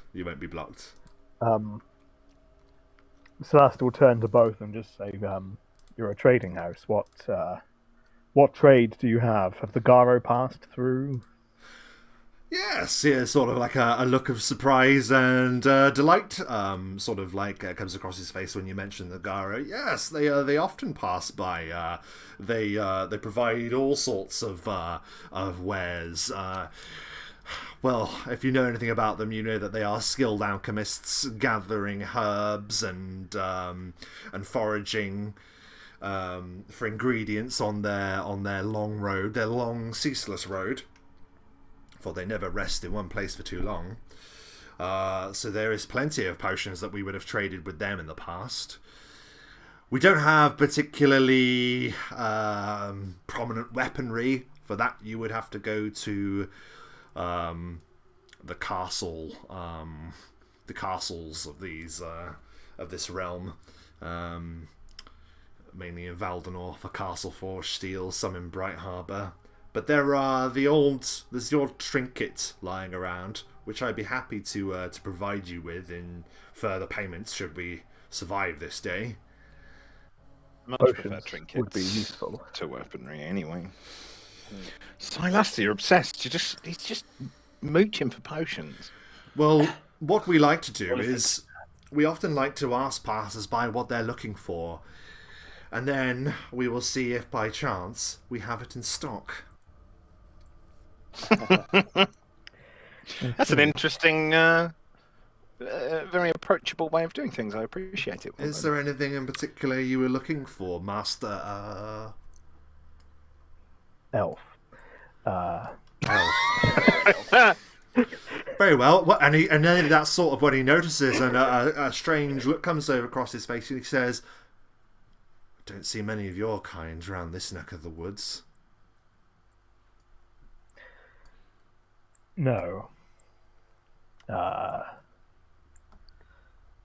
Well, you're welcome now. Please, if there is anything that we can offer you, or if there's anything you're looking for. I think Healing, Silas is just after potions, really. And if combat were to get foul, Yeah, please. Survive. Kindly roll 2d6 for me, please, Silaster.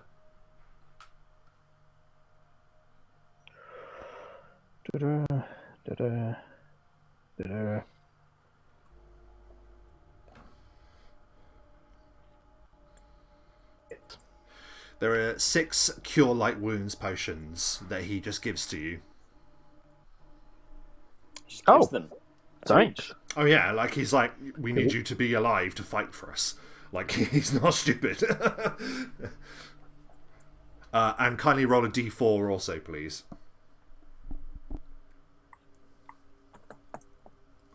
2. To cure moderate wounds as well. Unfortunately, already these are have the one of only those. ones we have, so I'm afraid you'll have to decide who misses out on one of them, I'm afraid. Well, Silas, do you I get already up have and one. So you you get can up and take the mod. face?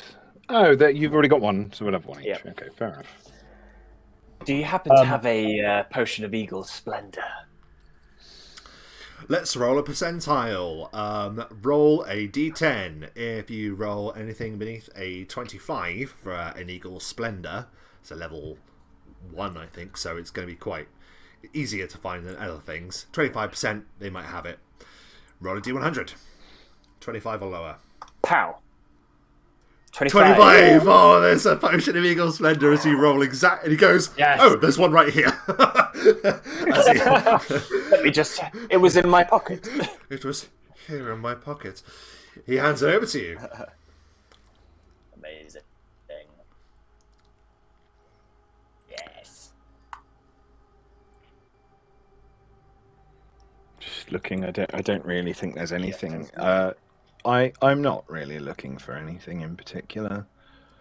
Well, what is Just, your what are your gifts? And he sort of like gives a pause before he says gifts. You see a funny look fall across his face as he recalls the imagery of what happened when people stood before you. Yeah. I use what some might consider unsavory magics, but I use it to do good. Well, let's forget about how savoury things are in a time of crisis. Absolutely. That's a good way of thinking about it. But honestly, I suppose you've already got Eagle Splendor's the charisma one, isn't it? It is. I might see if there's another one in the store. Yeah, I know. Is that going to be a lesser chance, though, isn't it? Like, if I do that. No, I don't think that's fair. We'll work out a system for if you're looking for the same thing at another time. For now, I'm happy because it's only a low level potion. That's fine. If it was like a rare magic item, I'd say absolutely not. There's no chance there'd be another one. But as it's a common enough spell and potion, by all means. So there's a 25% chance. 25%, 25 or lower. 25 or less. Oh, there's another one right here. Well, it just so happens. He checks his other pocket. The label had fallen off. It's quite remarkable that Absolutely actually love we only had these come the other day. An adventurer and trader brought those not but yesterday actually. Wow. We are ever so lucky, aren't we? That's quite amazing. Yeah. I mean, the thing is, your fortifications, I think, are probably pretty good. You'd held them off up until we got here. Well, certainly they from didn't inside have here, anyway. They didn't have the equipment. They didn't have means to breach the wall. I think actually they didn't come here to fight. They didn't expect you to arrive. I think they came here just to goad us and to potentially make us surrender before committing to the effort of the battle. For you're right, this place will take considerable forces to take. And then sort of like a dark look comes across his face and he says, it will take considerable forces to take this place. I wonder how many they're sending. And who? And who? It's going to be really hard to tell. Is there anything that you want to do to prepare? I am no soldier, but there are perhaps there are preparations that you want to make upon the battlements, perhaps. I have some preparations I can make outside the battlements. Do you have any long sticks with which you can put a body on? Yes, certainly. There's plenty of. You can actually see that there's those wooden stockade barricades, and there's plenty of timber left, sharpened where they were going to make more of them. So there's plenty. We would recommend that you keep any children or anyone with any delicate sensibilities, just anyone. Don't let them look outside. We're going to make it look a little bit grim, okay? Don't fear for that. Their intimidation. Any who couldn't fight have already been shipped off down the river. It's just us. Oh, okay. Well, that's good. We're just warning you that we might, Ansel has a flair for the dramatic, and it is just for intimidation. We swear we're not like demon worshippers or anything grim like that. We just like to I will hold no judgment over those who have come to help us in this darkest hour. Tarleman, Whilst these two work, may I have a word with you just? Well, of course. Any sort of gestures, like as if to say, Obsidian. what, privately? You're good or... with bodies. Let's go. I'll give Ansel a hand. Obsidian Ants will go to do that, yes. I take out the only weapons I've got. They're small surgical tools. Celasta kind of like nods up to the barricades if say, let's just pop up and have a look. Very well, yes. If you'd like to come with me, and you notice that there are steps on either side here, 3 gates. You go up to the battlements. Lead the way. He goes up there. Thunk, thunk, thunk, thunk. You make your way up the wooden steps and look over the walls. He turns to Talon and says, you mentioned my kind. Are you speaking specifically of elves in general, or are you being more specific? Elves. I have only seen maybe a handful in my entire life, I must say, and we see a lot of people come this way and that through the trading post. Though you're not like, if you forgive me for saying, like those elves that I saw. You're not like the others, Celasta. Not like the others. But I don't wish to make comment or generalise. It's not my place. I know little of your kind, save for what the stories say. Likewise, I'm still learning of yours. Did any have hair like mine? As he pulls his hood down, the shocking white. Of the bandits, or no, of the elves you've seen. Oh, I see. I was going to say, no.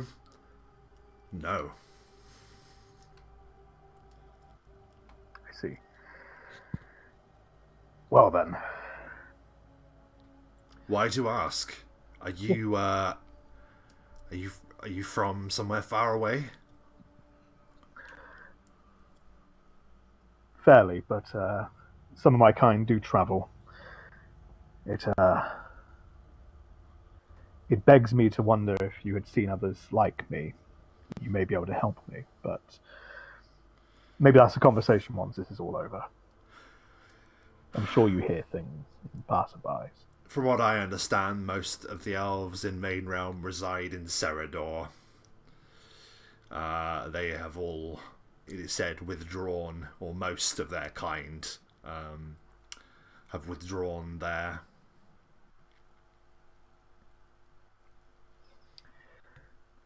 But you can't speak for an entire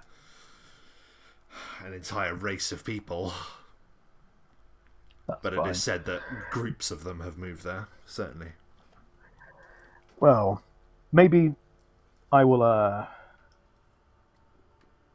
if we come out of this, no issues, maybe we'll have a conversation about another matter then. Maybe a proposal I can pitch to you. I would welcome it.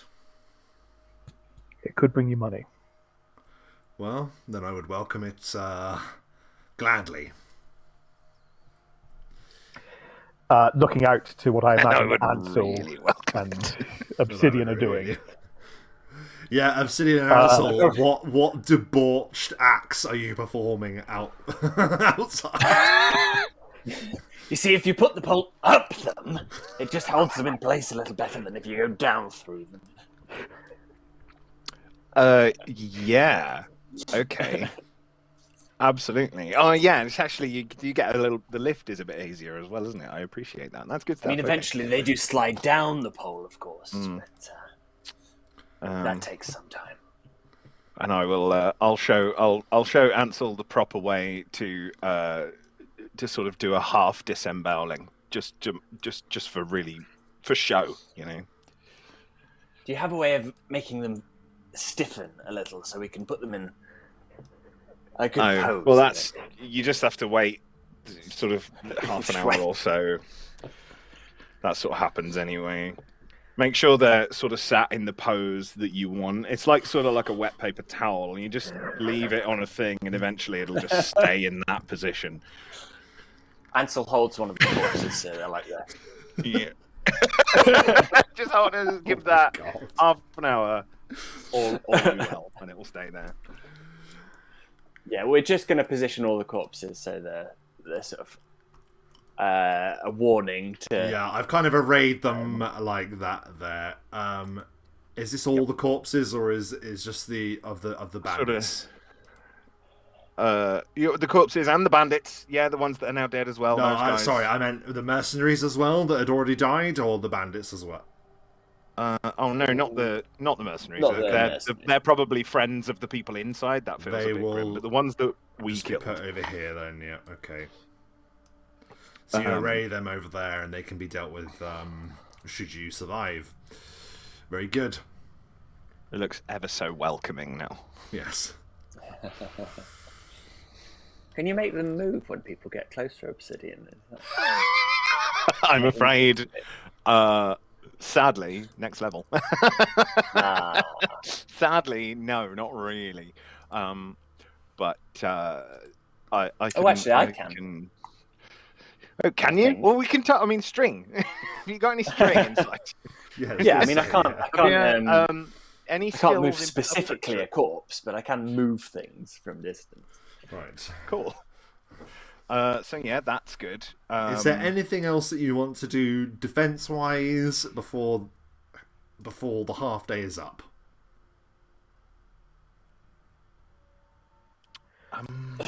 Because this is the last time I'll ask you before we then go into whatever will I mean, the happen problem next, is we don't know what's coming. And we don't know if they're just one side. They might spread. And in all honesty, we're not soldiers. We're fighters and whatever. But like Obsidian, he's all like, "Yeah, we want to check your fortifications," and he's smiling that they're allowing him to check their fortifications, but he has no idea what that means. He just like shakes things and goes, "Yep, that looks good." Yep, just knocking things like a builder. You've had some cowboys in here. No idea. Not a clue. In that case, then I'll ask you where you position yourself. Deploy. Celasta will act, considering Ansel and Obsidian have just done something there. Celasta will take himself to the other side because he could be probably quickest in having to reposition. If considering that could come from either side. Mm-hmm. Yeah. Yeah. Sorry, Silas. Where have you put yourself? I've gone to the north entrance of Loth. Loth. Okay. Okay. And so we'll go sort of on this tower. It's not a tower, but like lookout point-ish here. Yeah. See, I want a nice spot where I can see everything, but I also want to be able to approach.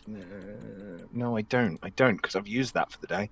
I don't need to be getting anywhere near them, so I want to be atop a tower. So off to that side, I think maybe just atop a tower off to the side where I can fly my spectral hand around willy-nilly. Would it be best to take Cry with me, Ansel? Oh yeah, you could warn us then. Yes, Cry will curl up at Silasta's feet. Silasta still feels a bit uneasy. Just a freaky little thing. Creepy. Kind of. What was it? A weasel? Yeah, it was a weaselly ferrety. Something. The weaselly ferrety. It's difficult to identify exactly, but it's in the region of a weasel ferrety, sort of. In the ballpark. Yeah. Ballpark. What is it? It's so weird. What is it? It's so creepy. Right.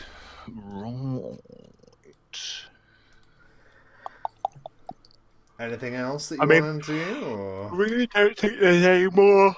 Excuse me. Prep. Yeah. That, Patsy, and maybe if Parliament wants to join in, I don't know, get him in. Yeah, well, he's armoured and ready, so it looks like he's ready to go. It's smells whether a we bit- get him in the inside in case they break through. Yeah. I think. Well, maybe he needs to speak for his settlement, though. We're sort of his hired muscle, and like he can speak a little bit for his settlement. We can do the threatening if we need to, but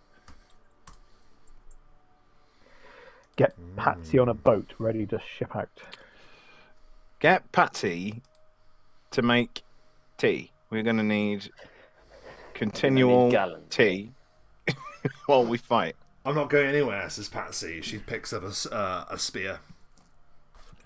Yeah, all right, fair enough. Sorry, it's a fantasy setting, so I was being all fantasy sexist. These are the olden The days. different kind of you know. sexist, the real sexist. Yeah, it's not real sexism. You can see Tarnaman definitely is protesting about this, but Patsy gives him a look and he shuts up pretty quickly. I mean, yeah. Young romance. Tarnaman says... Some of us are no strangers to that situation. Master Elf, Yes, if you will, Master Elf, if you will have me, I will stand the North battlement with you. He nods. And then he looks at you, Silastra, and says, "I hope they come from the south." I hope they do as well, because we've put no dead bodies at the north. Yeah. All that work for nothing. Such toil. We'll just Yeah, have to. Excuse me, can you just wait there for a second? We need to move something. I mean, you could have moved the guards up there, but alas. Okay. Yeah, no, but So, in that case, then we'll just do like a last overview. So, Silastra and Tarlaman will stand the north wall. Patsy will sort of stand in the middle in case anyone breaks through. And Ansel and Obsidian will hold the north wall. And I can see that you've taken sort of like the turret sides of the turret sides there. So, Obsidian, you're standing where the bridge is. Ansel, you're on that tower there where there hangs a gibbet of some kind. Or is it a gibbet? Gibbet. But this is still, it's a gibbet. It is a gibbet, I think. Yeah. Could Yeah. be gibbet, actually. Yeah. I think it's a gibbet. Like a This gift is or a still gift. high up, right? It's high on top of the tower. Yeah, it's about 20 feet tall, the walls Okay, and good, stuff. good, So, that's yeah, it's a significant way up. It's going to take some effort to get up there. Lovely stuff. Right, and so that is that. There is sort of like a grim atmosphere falls. There is a thin layer of mist begins to creep from the river, and soon all of this fortification is kind of grimly coated in like flowing white vapor. The sun, once high in the sky, is now sort of low, and it's throwing long black shadows. And in the distance, Obsidian and Ansel, you can detect a movement. The detail of that you can earn with a spot check. And I will ask the same for Silastra and Tarlaman as well. Tarlaman, what do you see? Parliament is a great name, I must say. Oh, thanks. 5.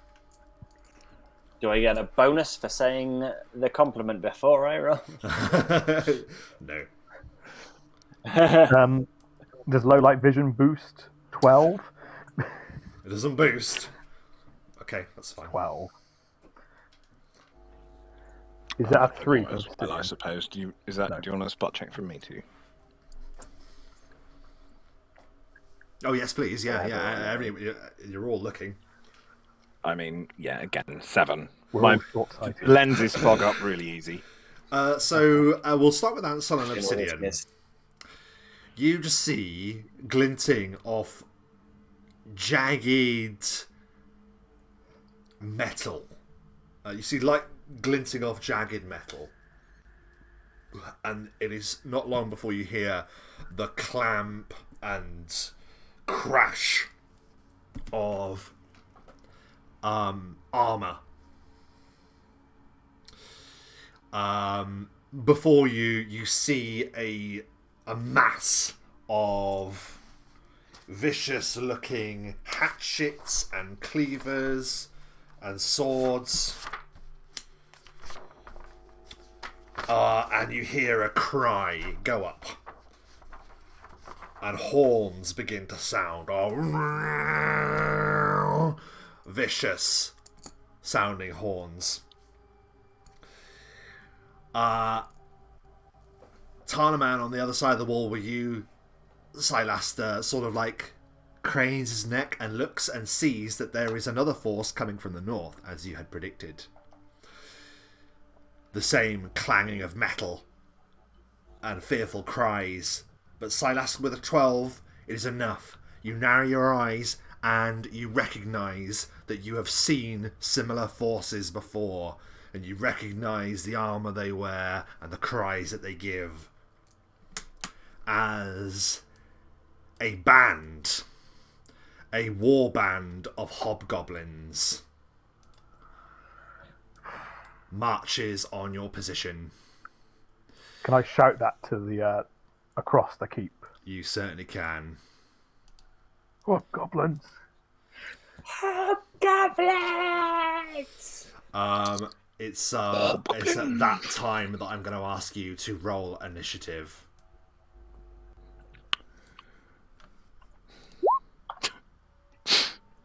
10. Oh, let's see if I get more with my 11. I critically failed. Oh my God's sake! Even with Silaster goes last.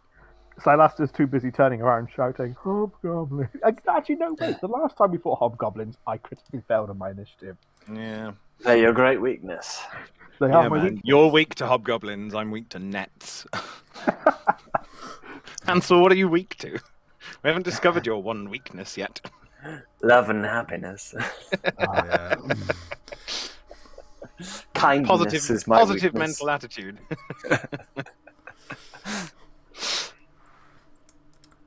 Okay, so I'm sorry, I'm going to have to take your initiatives again. 11 for Ansel. 10 for Obsidian. Oh my god.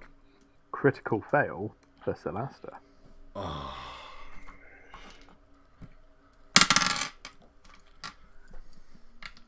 The ominous clatter of death. Yeah, sorry.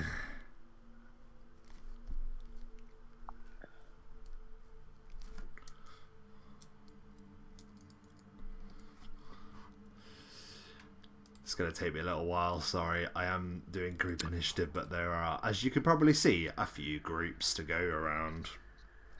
It's all good, man. It's all good. Are there any to the west, or are they just north and south? Looks to be just north and south. That's good. Well, now. Did we see sorry. any humans or just hobgoblins? No, just hobgoblins. Ansel, sorry, you were 11, right? Aye. Obsidian, you were 10. Yes. Silaster, you were 1. Wow. I'm last. Oh my god. Unless somebody else critically Yeah, fails. this isn't going particularly well for you guys as yet.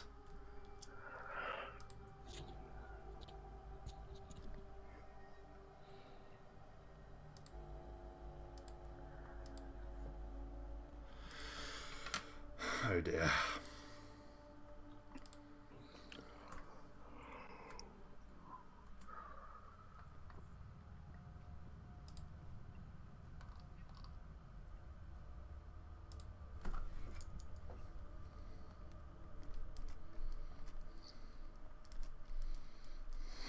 God. So it's just a 20 hobgoblins, isn't it? It's not too many. Oh, no. Mere It's fine. It's fine. couple of dozen. After all, chaps, we dusted off our character sheets earlier. Yeah, Yeah. you should be fine. I'm feeling pretty Totally good about fine. my character. I'm feeling all warmed up. Loosey goosey, loosey goosey. You go see, baby. Oh God, there's 20 of them. There's not 20 of us.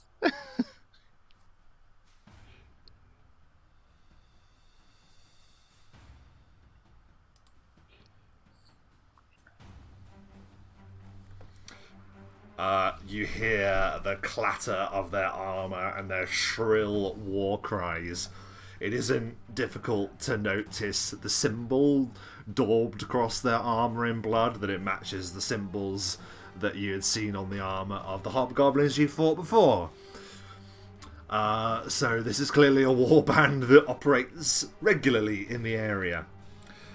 And they are out for blood as the first Maybe group they know of us. begins. They surge forward. Oh, I think that's the leader up with me. Really? You do seem to have one chunky boy in the middle there. A chunky boy. He's a Is he chunky boy. buffier?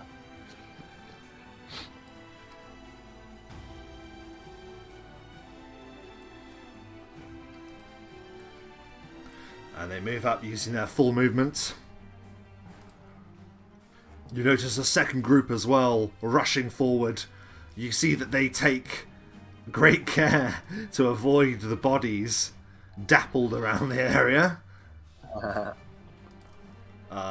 They see it as you kind of goading them almost. Yeah, that's right. Bring it on.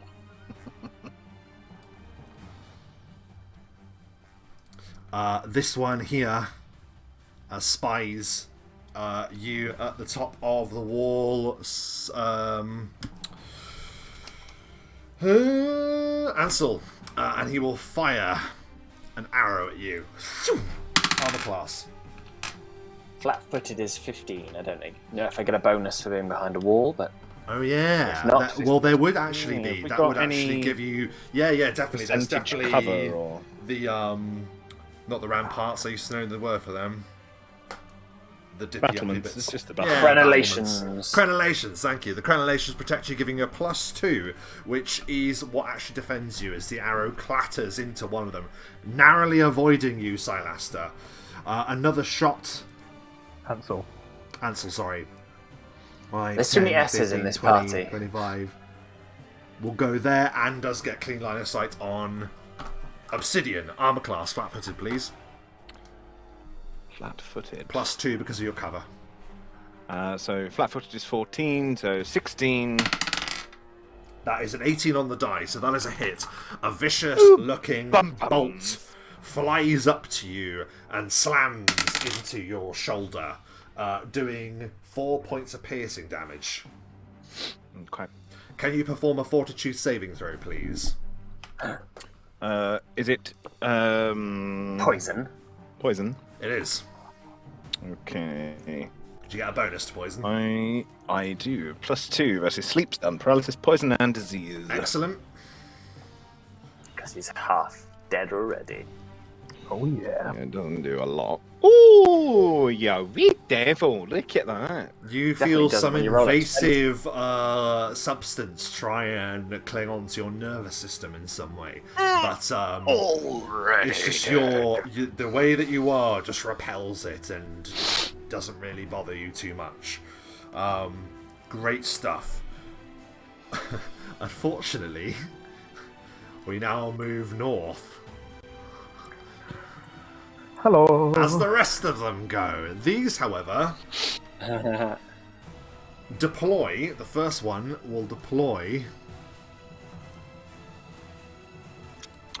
If they have got a leader, they might be a bit more organised. Well, More of a there plan. is a deeper barking order given from below.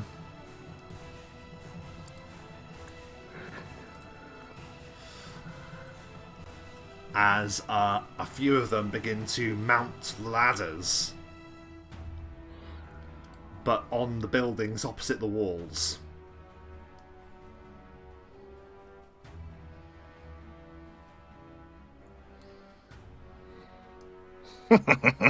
Very clever.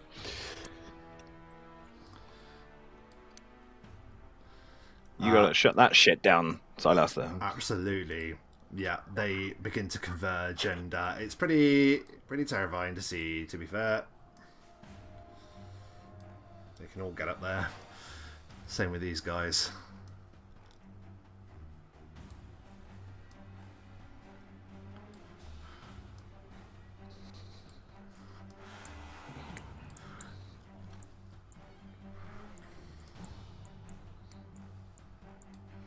One of their number remains, and as their forces clear either side Silaster, you see he makes no attempt to hide. A towering figure with fur-lined armor and a sweeping coat of, you imagine what looks like maybe like a bear skin cloak. Vicious-looking, jutting teeth. Do you want to make a check to see if you know what species it is? Potentially a knowledge nature or just a straight knowledge check? Won't be particularly hard. You'll likely have heard of them. Well, still base 8. It's a really big guy. It's a big guy. Big gobbo. Big one. Yeah, big one. That brings us to the players' initiative as you go last. Hooray! Ansel, it is your turn. I'm gonna throw a sickening blast at just the closest hobgoblin. Yeah, by all means. So we scoot. Muddy. 16 on his touch.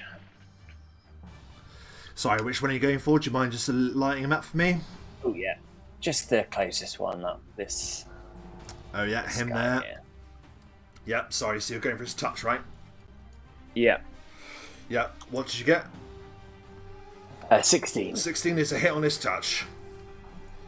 He takes 5 points of damage, and he needs to perform a fortitude save.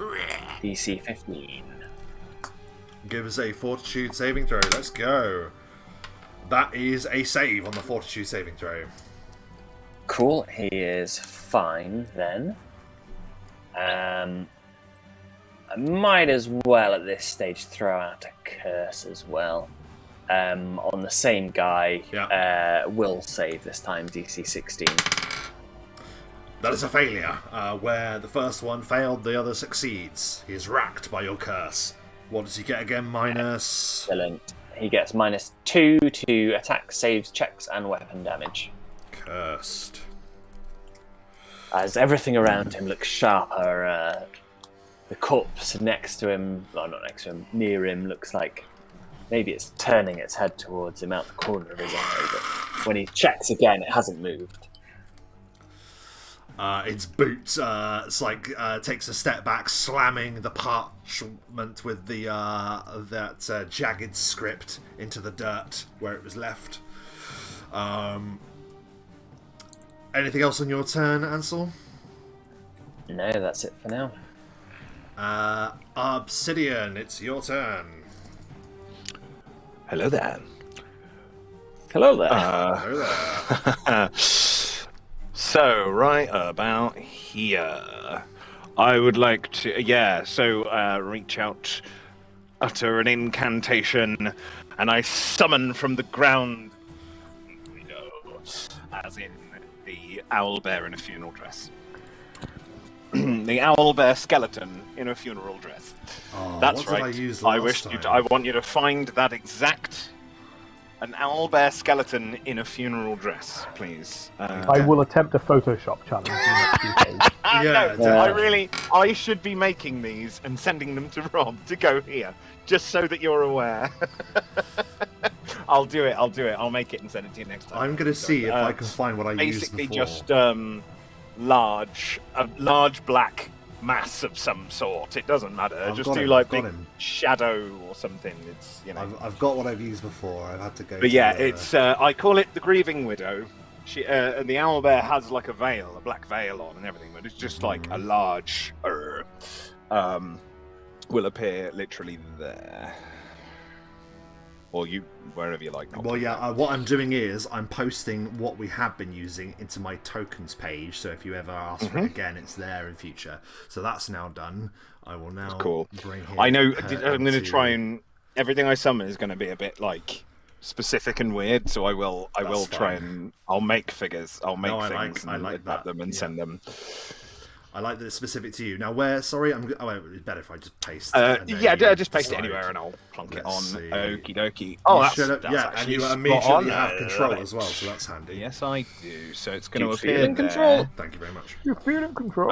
And will.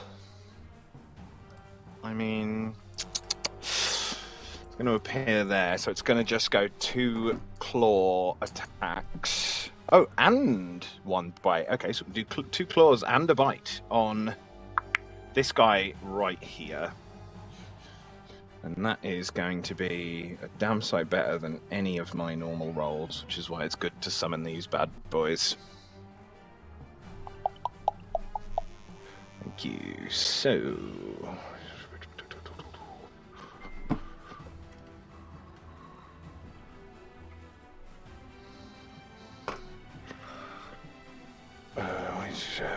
so 1 attack is 19. That's the one directly in front of it, right? That's this guy, the slightly tan looking one. Got ya. Yep. So he is okay. So that's a 19. That is a hit, yes. Lovely. So second claw, 10. That probably won't hit. Oh wow, that is a miss, unfortunately. And then a bite. Also 10, so only 1 claw, but that's fine. That's not the end of the world. Right. It's still pretty hefty girl. She's a big girl. That's a huge. It's a huge. Does 9 points of damage. I have now summoned. So I've summoned her in. Then what I do is I take a step back and I essentially crouch right down so that I can't really be seen by archers. What does it look like as the grieving Owlbear Widow just eviscerates the first hobgoblin with?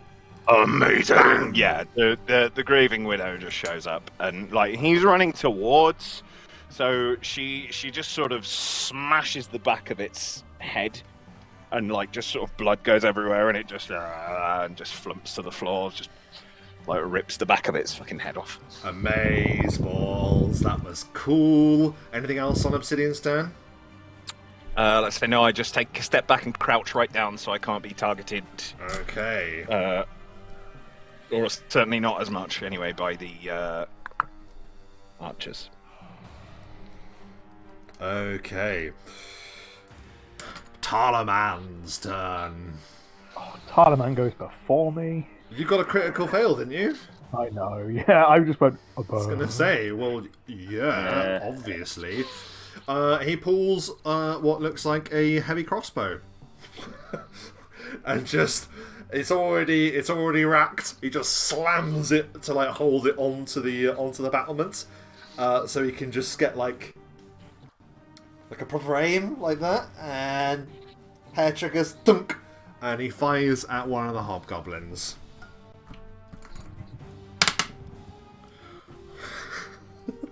That is a hit. Vicious-looking bolt slams into one of the hobgoblins. Let's see. It's this one up here. Pretty vicious shot in that group.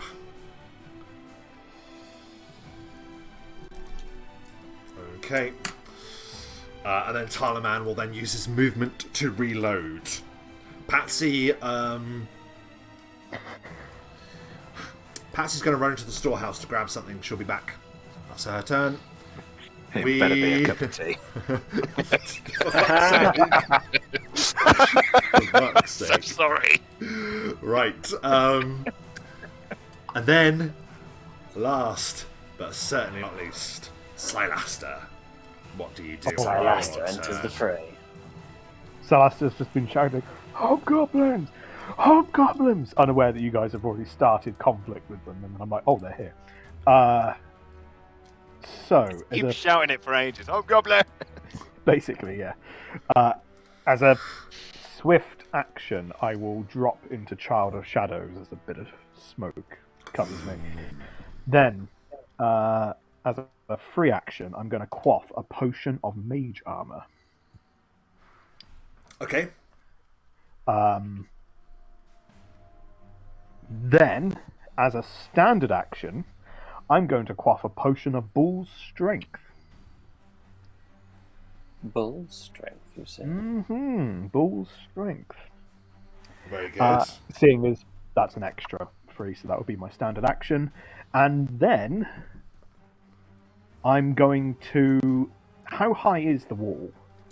20 feet. 20 feet. 5, 10, jump to land here. So what would you want me to do? I mean, tumble? To mitigate some of it? Yeah, or tumble is the thing that mitigates jumping, right? Yeah. Jump damage? Unless you want to do a jump check, whichever's better. I'm happy for you to do either, that's fine. Tumble's better because I think the DC's 15, and if that's the case, I don't need to roll. I just can land. Do you not have the do a thing where you superhero can landing. go down the wall, or do you not have that? Slowfall, no. Oh, you don't. Okay. That's real monks. I'll Only real remember that, Michael. The only monk that I could kick off a cliff and laugh about. Just kidding. So Yeah, so if you it's jump 20 down. feet, then I don't take any damage, in theory. I That's just really superhero cool. land behind the stockade. Yeah. Don't you have to But roll? it is enough. Oh, because you've got over 15 on your total. Yeah. Okay, gotcha. Right. My modifier is 15. That's fine. And you can't fail on skills. So yeah, that you does hop down enough then. Anything Trigger else? my Child of Shadows. No, I've buffed, I've moved, and my Child of Shadows is now active, so I've got a mischance. I am... Yeah, I'm crouched, having landed behind the barricade, ready for an assault. You land behind the barricade, and as you do, it's not like hidden or anything. You watch the creature before you, the big guy's eyes just narrow as you vanish, and he does this. We're back to the top of the round. Oh my god. This is where shit's gonna get real.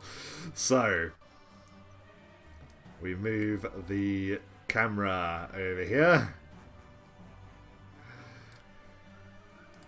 And the hobgoblins have brought forth further ladders, slamming one against his battlement here. Bam! Bam!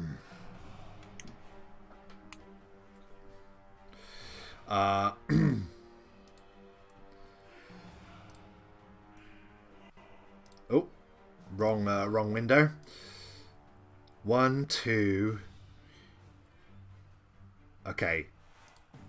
So this one can. Okay, can make it up. That's fine. They can make it up, but they might not necessarily be able to do anything else. But we will see. 1, 2.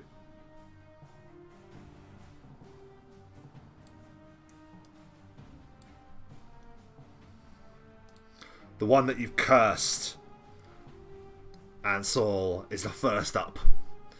And though he looks ill-fated, he still looks ready for battle. Another one rushes up here, can use his full movement, plus the that extended due to the ladder.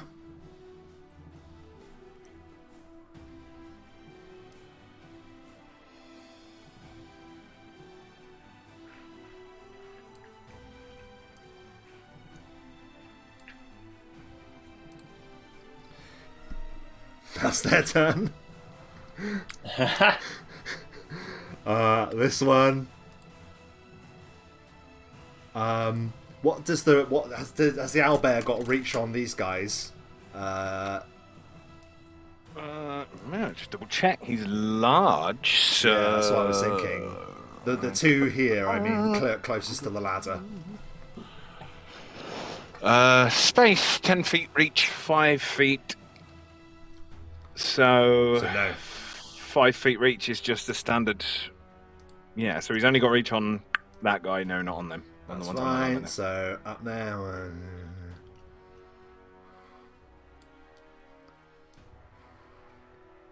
Hello, boys. This one will provoke an attack of opportunity from the Oh, good. thingy. So if you'd like to take that first. From the Grieving Widow. Yes, from the Grieving Widow. Okay. Smack. 19. That is a hit. Lovely. 11 points of damage. How does the Grieving Widow put this one into the other dimension? Oh, love it. Okay, so the last one, it just went and walloped the back of his head off. This one, she just grabs him by the top of his head and just twists. Oh. So he goes to run away and just goes, and then just falls forward. Crunch. Topples to the ground, slain. This one will not risk. And is also going to move from the threat range, but I imagine that's the attack opportunity done for the owlbear. The Grieving Widow, sorry. The Grieving Widow does not have any That's fine. extras. So we'll take the bow that is in its hand. Move as far back as it can. And we'll loose at it. Possibly a critical, but obviously not because it's undead, so that is just a hit. The bow, the arrow, lances forward for 6 points of piercing damage. Okay. Which I so imagine the just owlbear loads. Takes 1 point of damage. Oh no! It's going to be a long old slog. Okay. The beauty of skeletons, right? I love them. This Lower one levels, they're also really not that. will shoot at the maiden. Sorry, the widow. I completely forgot the armor class. Could you repeat it, please? I actually don't think I said it before. 13. Oh yeah, because it crit. That's also a hit. Lovely. That is also 6 points of damage. So Lovely. 1 point. 2 overall. So shoo, shoo, these arrows ineffectually ping off the our lady, shall we call her? Our lady. Our lady. And Enid. with that, we swoop. Enid the owlbear. Enid the owlbear. We swoop up to the top. We swoop to the north. And we look at this group here. That moves 1, 2, 3. Will slam down.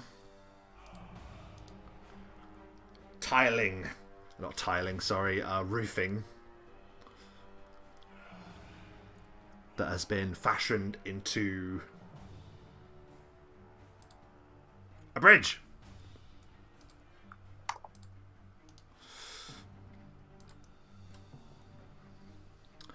But that's his turn done. But that means the rest of them can make good on that bridge.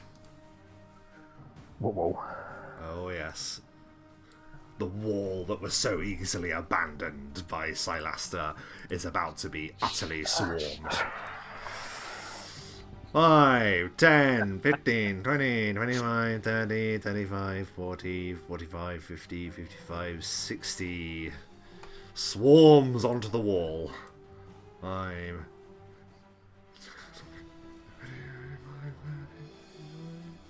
40.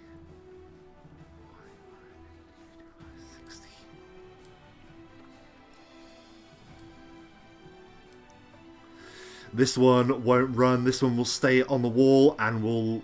Are you invisible, Silaster? Nope. Oh, in that case, we'll take a 5-foot step and loose an arrow at you. Armor class. 22, but I do have a mischance as well. You also have cover, a further +2. So mischance... God, it's going to be hardly worth doing, to be honest, but I will do it for the sake of the game.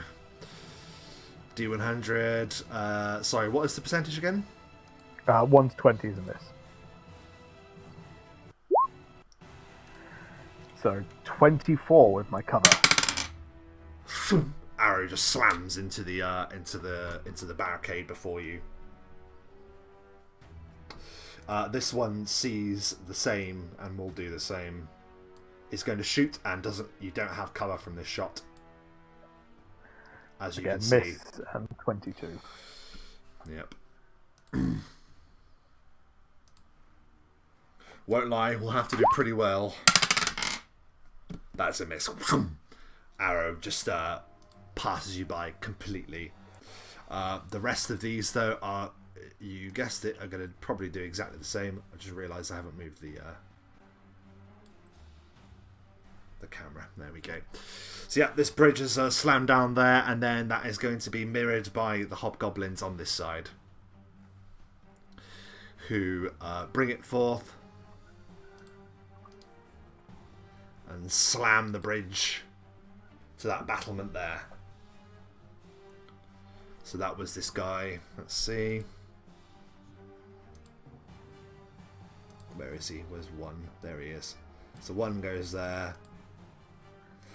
1, 2, 3, 4, 5, 6, 7, 8, 9, 10, 11, 12.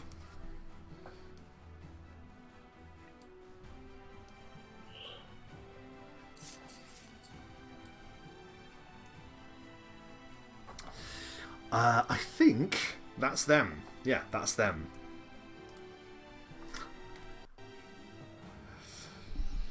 Sorry for taking 20 hours to do the enemy's That's turn. Wipe the sweat away, Rob. Yeah, oh my god, it's like so. I was like, why have I done this to myself? Answer, because it's cool to defend places. Ansel, it's your turn. Well, first, Cry is going to attack. Oh, of He's course. going to move 20 feet Where with a is scream Cry? into this. He's under. He's now in this guy's threat. Well, he's in his space. Is he up with And Silas? he's going... he's on the walls, though. I've moved him, sorry. I just can't see him. He's too small. I'll put him there. But he's actually in this Oh, there space. there he is. Okay. And he's going to bite the hobgoblin. I love it. Or attempt to. I absolutely love it. 26. Oh my god, yes, of course. That's possibly a critical. 24. Cry comes out of nowhere and crits him. Go. Unfortunately, his damage is D3 plus But that's minus 3. Okay, 2 seconds. So he does 2 damage. Because the minimum damage he can do is 1, and the maximum damage he can do is 0. 2 points of damage, still not to be sniffed at. Yeah. And he's now attached to him. I don't know if you remember the attach. Oh no. How could I forget, Tom? The attach rule. Here we go. Prepare for the bleeding. The long, slow bleeding. It's especially long because it doesn't work quite the same as with a dire weasel, unfortunately. Okay, yeah. He We just does live automatic bite damage. we live in fear of the dire weasel. Okay. And then Ansel, after Cry screams across the way, Ansel is going to lay into the guy in front of him with his scythe. Okay, yeah, we move. With a 21. Oh, 21, and I'm just going to quickly make sure that I've got the right one. Yes, so the one in the doorway kind of area there, yeah? 21 is a hit. Yeah, that's right. Absolutely, that's a hit. So he takes 5 damage, and all 4 of those now need to do a will save from the full round of attack, the dreadful wrath Oh my goodness. Ansel. So It's will save DC 16. that's incredible. I appear to have lost my pen. Where the hell did that go? It just has vanished. Like some magic trick, it's just gone. Oh, there it is. I was like, how the hell? Ansel, whilst I get my wits together, do you want to tell me how you slay the one you'd already hit and cursed? So as they round the corner, up the ladder, around the corner, they turn into the doorway. And just as that guy turns and does a battle cry, he gets split in two. Oh my god. The scythe sweeping up, and the other three just get blasted with blood. Which That's is so why they cool. have to do the save. That's They incredible. don't even really see what's happened. And the It's save just was again, sorry, for three of them? DC 16. Okay, so that is... Yeesh. Okay, that is a pass for him. Fail. Fail. So this guy who's closest to the ladder succeeded. The other two totally failed, so they're cursed, are they? They're not cursed, they are shaken, Shaken. which is -2 to attack, saves, and checks.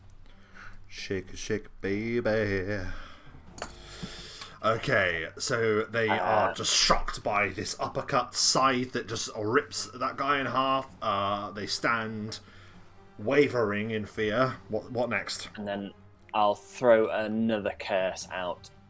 Just to make it easier, the red guy, so orangey red guy, he needs to do a will save of DC 16. So 4 on the die, it's a failure. So he is cursed so as he's well? now cursed as well, yeah. He's -4 to attack, saves, and checks, and -2 to weapon damage. And the Okay. guy next to him is just God. attack, saves, and checks. Grim. Okay, anything else on your turn? That is it, and I'll just be back in one moment. No I problem. don't think anything will affect me. No, I don't. I think we'll be all right for the time being. Okay, cool. So as Ansel begins his business, we then move across the battlements. Our vision sweeps across as hobgoblins swarm up the ladder towards you, Obsidian. What do you do? Under his mask, Obsidian does a little smile as he takes one step back, reaches out his arms and says exactly the same incantation, and summons just a second grieving widow right there. Oh no. Oh no. Like the wooden planks on the floor become almost soil-like as it bursts and climbs up out of the wood, and then it sort of reseals behind the magic. Amazing. There you go. So now that's my turn as I've moved away a little You bit. should have control. You're feeling control. Thank you. Thank you very much. Yeah, in that sort of space there, because they're going to try and get past, hopefully. Now both Grieving Widows will do their thing. This one down here will go first. I just actually need to get those stats right. Okay. Right, 30 feet. Good stuff. So I assume 30 feet, and then it'll probably only get attack rather than full attack. Yeah, therefore I'll get one single attack. Yeah. one claw. 14. Oh, it's a miss. The hobgoblin sort of like just ducks beneath the swipe, unfortunately for it. No, fair play, fair play. This one, however, gets a full attack. One claw. 9. It's a miss.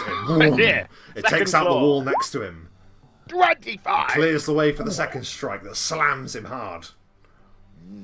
Beautiful. And then an attempted bite. 14. Is a miss. So just the one hit with the claws is what got through.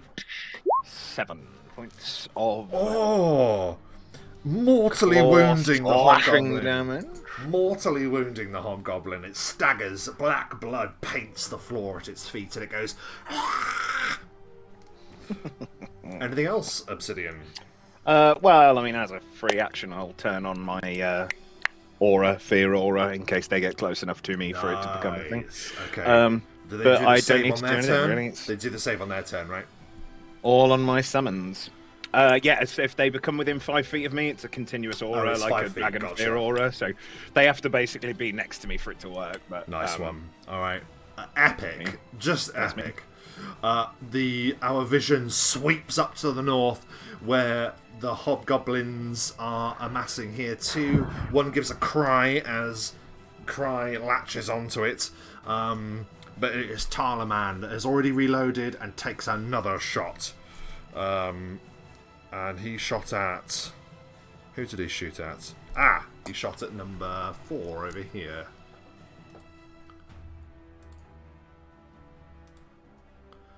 Who is there and is... he's got cover. Bums. Technically he has cover. Talaman won't go for him. Talaman's going to go for the other art. No, he sees this guy running at him on the battlements. He would be foolish not to try and shoot this one here.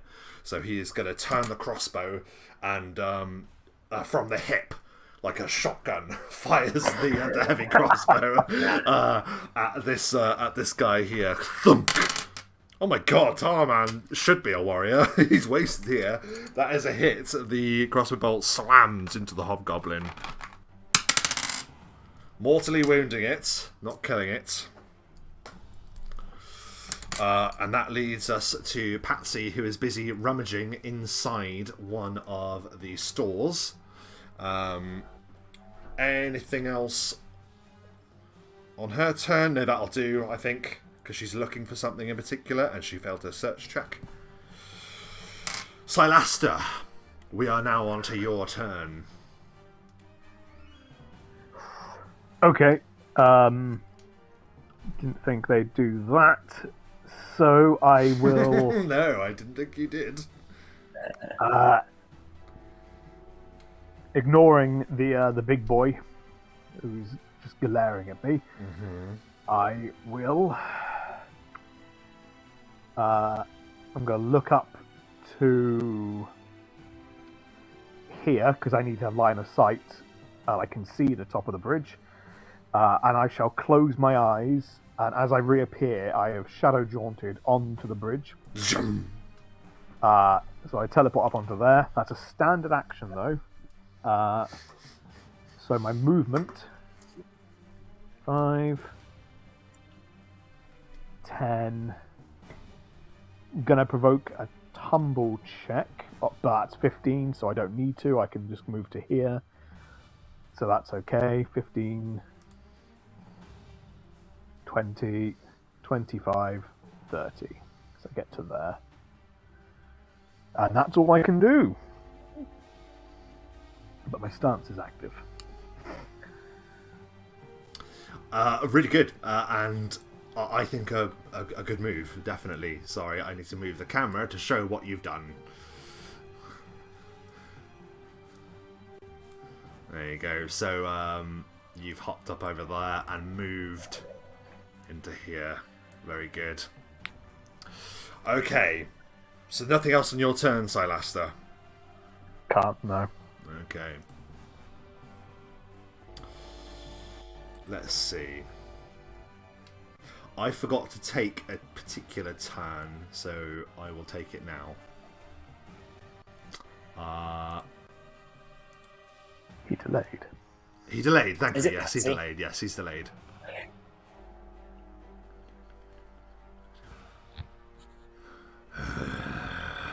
Dun, dun, dun, dun. Big boy, big armor, big morning star scrapes along the tiles of the roof as he has finished his ascent. Back to the top of the round, and we are over with Ansel.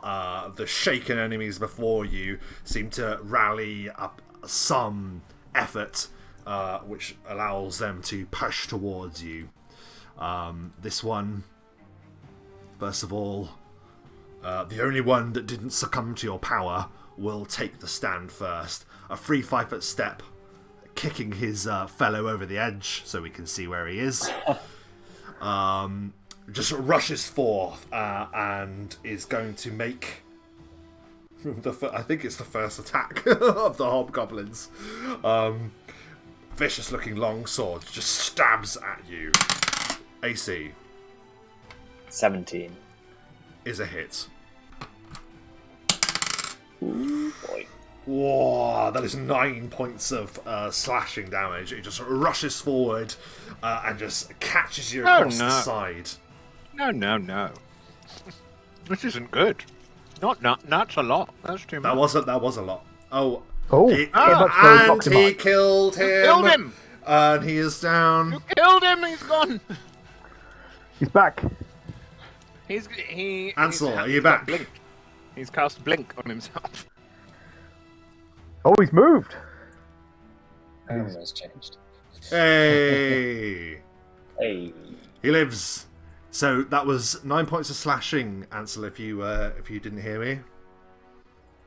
Yeah, I got that. Okay. No problem. So, yeah, that strike lands, and then another one is going to try and stab you round the corner. No, he's not. He's going to try and grapple you. He's going to try and get a touch attack on you, but that will provoke an attack of opportunity. Yeah, I'll take it.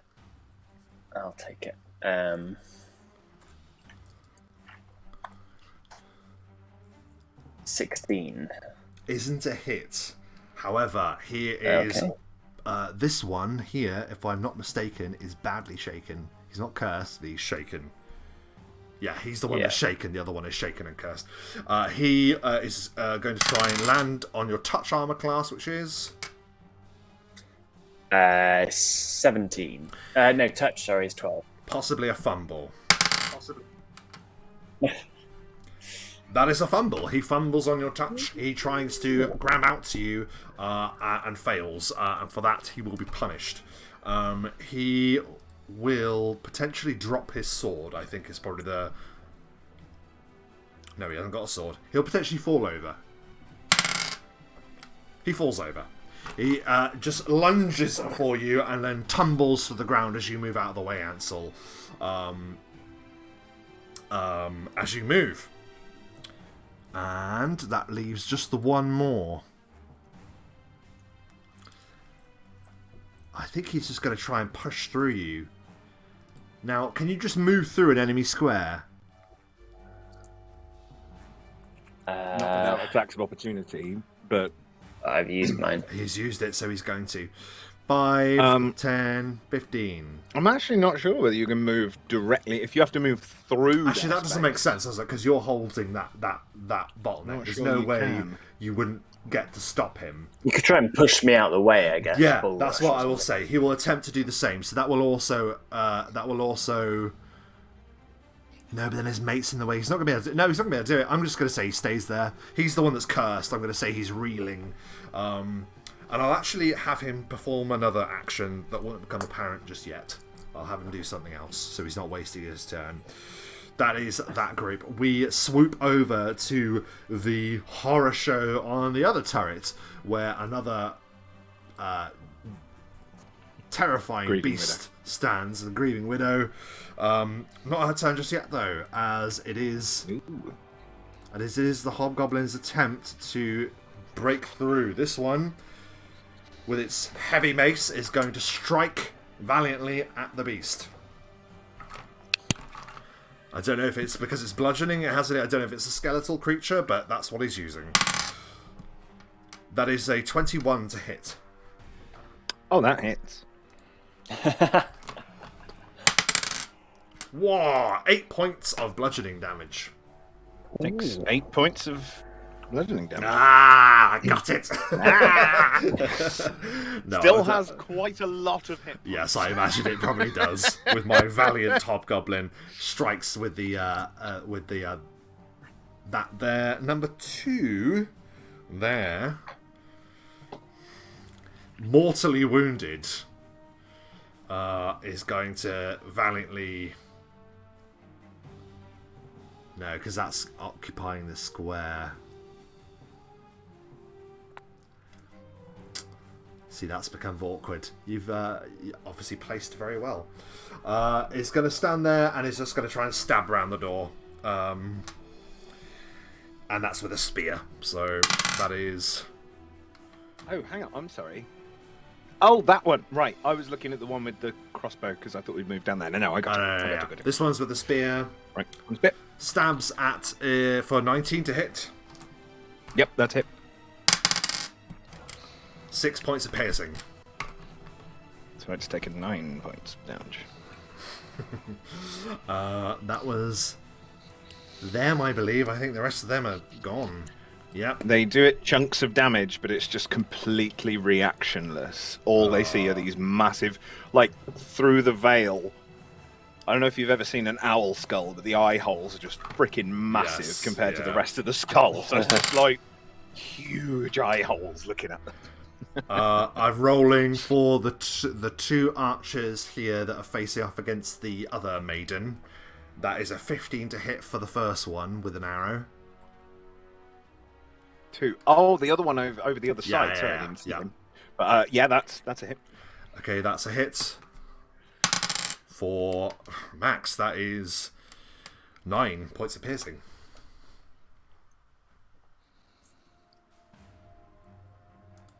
Okay. This one isn't so fortunate.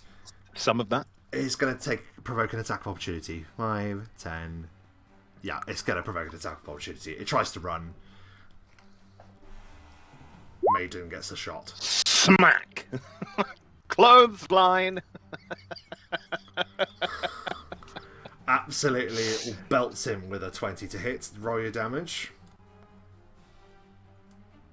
8 points of damage. Oh my god, what is it like as this maiden kills that unfortunate... It is like a clothesline. He goes to run past it, like, "Ah!" And it just sort of, arm out, stops, but by grabbing him by the face, and then just into the floor. And his head just outwards. Oh my god. Devastating results. We swoop north. And it's looking pretty nasty up here. So all of these here. Well, let's just deal with this one that Cry is attached to first. So Dom, let's talk about this. Cry is attached to this leader, the leader of this group's arm. What's happening? So he can try and grapple him off. He can just try and hit him. He can try and... what was the other one? Was it Escape Artist? I can't remember. Yes. I should probably look it up. But that's fine. He's going to try and just grapple the to try and rip the creature off him. So that's what he's going to try and do. So that's not a bad idea. I don't imagine he has to do it. Does he have to do a touch attack? He's we'll already say yes because he's a little him, creature but he's writhing around him, right? Or does it have to be a touch to get him? I'm going to say yes. It's a grapple, so we have to do the grapple as normal. So let's just do that. Okay. What's the touch attack of Cry? The touch AC of Cry. Touch AC is 13 because you take dexterity off when they're attached. You are absolutely joking. He rolled a 13 on... Sorry, no. He rolled a 13 in total, so that is a miss. So he's trying to grab onto the creature, but it's just writhing around and wiggling. It's like oil on him almost. Like he can't get it off him. So he spends his turn doing that. Thankfully, distracting him. Let's see. Who else have we got up there?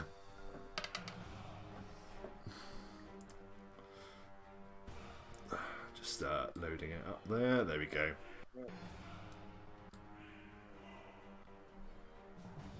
Okay.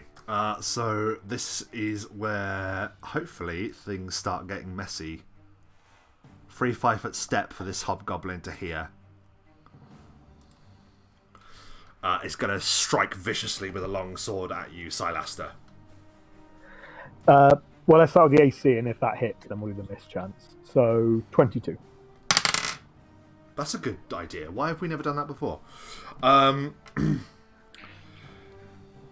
is a miss. So he swings and misses. This one is going to go there. Oh. Going to flank you. Sorry, it keeps falling out of my brain what other classes are. So what is yours again? 22. Sorry? 22. But he gets a +2 because he's flanking you. Oh, that is a hit. That is a hit. Mischance then, Mischance. 1 to 20. Yes, mischance. 1 to 20. That is a hit. for 7 points of slashing damage. Comes into the side of you, and you duck one strike, but that leads you to just have to take the damage from another attack. You press against the wall as the long sword just carves into your side, and it gives a vicious as it does so, growling in your face. This one is going to rush to join 5, 10, 15, 20, 25, 30. Is going to stand there and point blank just hurl a javelin at you. Whoom. 22. How do you evade the javelin as it flies past you and through the door behind you? Oh, I've just been stabbed, and as it is, I kind of roll with the attack, and that's why it kind of does so much damage to me as I use it to duck through. I'm like, ah! This one is just going to take a shot at Tarleman, who stands on the wall. He has a +2 to his armor class because he's on the battlements. Thunk! Arrow slams into the battlements. That is group 4 done, and then finally the last group. Oh no, Tarleman. Thankfully, these have been custom built so that only one opponent can reach you at a time. So this one rushes at Tarleman and tries to drive a sword through him. Oh, which he succeeds. He hits Tarleman. Blood washes the battlements as he just drives the blade into him. Thankfully, it's a glancing blow, but still, it is savage. Blood pours from above his eyes. He managed to evade the pure damage of the cut, but still, it was pretty bad. Oh my god, this one. Ooh. I think he's going to move there, just ready for the opening. 5, Dude, you need 10, to get over and 15, save him. 20, We can't be 25, those crap 30, heroes that 35, don't 40. save anybody. We're I'll not do my Snyder's best. Superman. Yes, this one is going to use his full movement to run into there. It looks like his goal is to just start going for the loot, not even waiting for the battle to be over. This one, 5...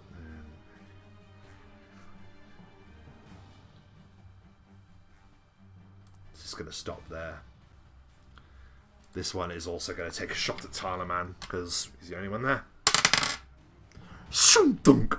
Lands in the battlements. That cover is a godsend. It is. Oh yeah, search check for Patsy. Okay.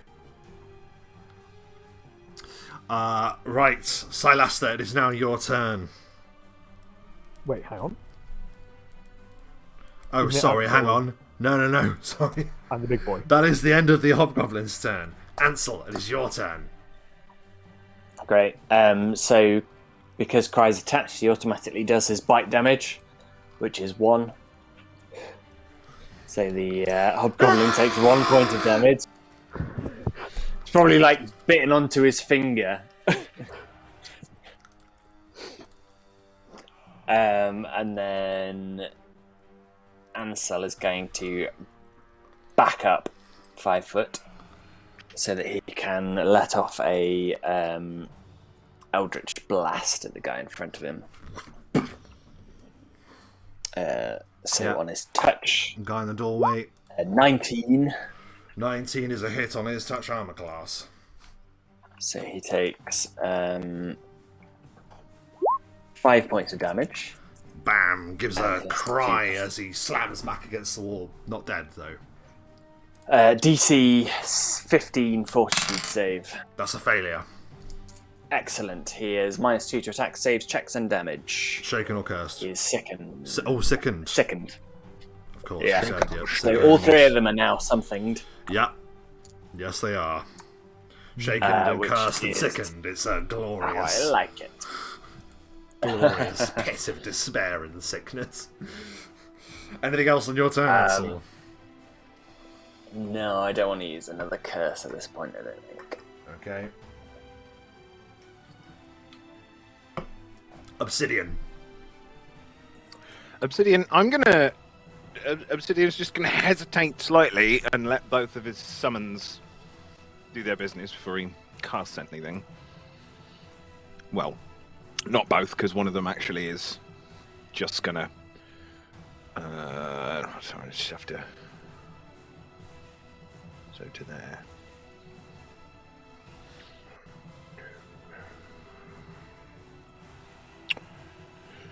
So that's just going to move to there. He's going to do anything else. This one up here is just going to swing at whichever one of them had the mace, because that one did more damage. But it will get a full round of attacks. It's not going to move. So one claw. Yeah. 17. Is a hit. Another claw. 16. Is a miss. Oh dear. And a bite. 8. Is a miss. There's a pattern. There is a pattern emerging with the Grieving Widows. Hit miss, hit miss. Maximum damage. How does the Grieving 11. Widow absolutely eviscerate this one?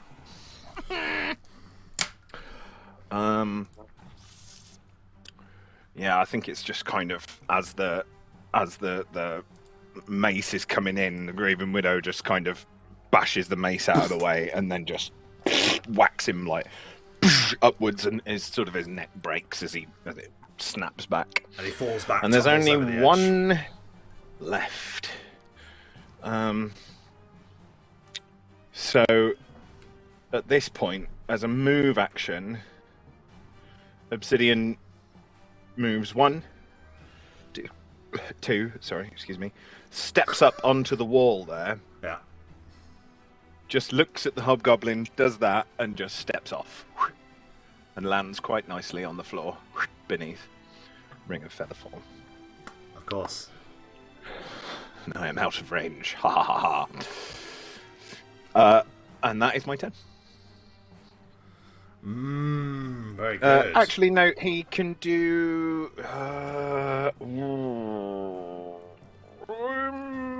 No, I'm not going to do that.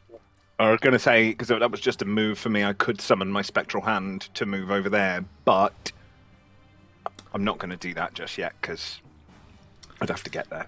Yeah, that's fair. Okay, that was Obsidian. We move our vision to the north once again. And Talaman is beset. But as a free action, he's just going to cast aside his heavy crossbow, and he hefts a big old axe. And he's just going to try and jam the axe into the hobgoblin who had given him a cut above the eye. Come on! And he yells, Think "Loth!" of your wife. Yeah, exactly. He's fighting for literally everything right now. Oh, okay. That's a hit. That is a hit. We Go believe on, in you! Talaman. Yes. He strikes the man, the goblin man, the hobgoblin. Which one was he? He was... Okay. And he does a whopping... Oh, that's the one he's already shot.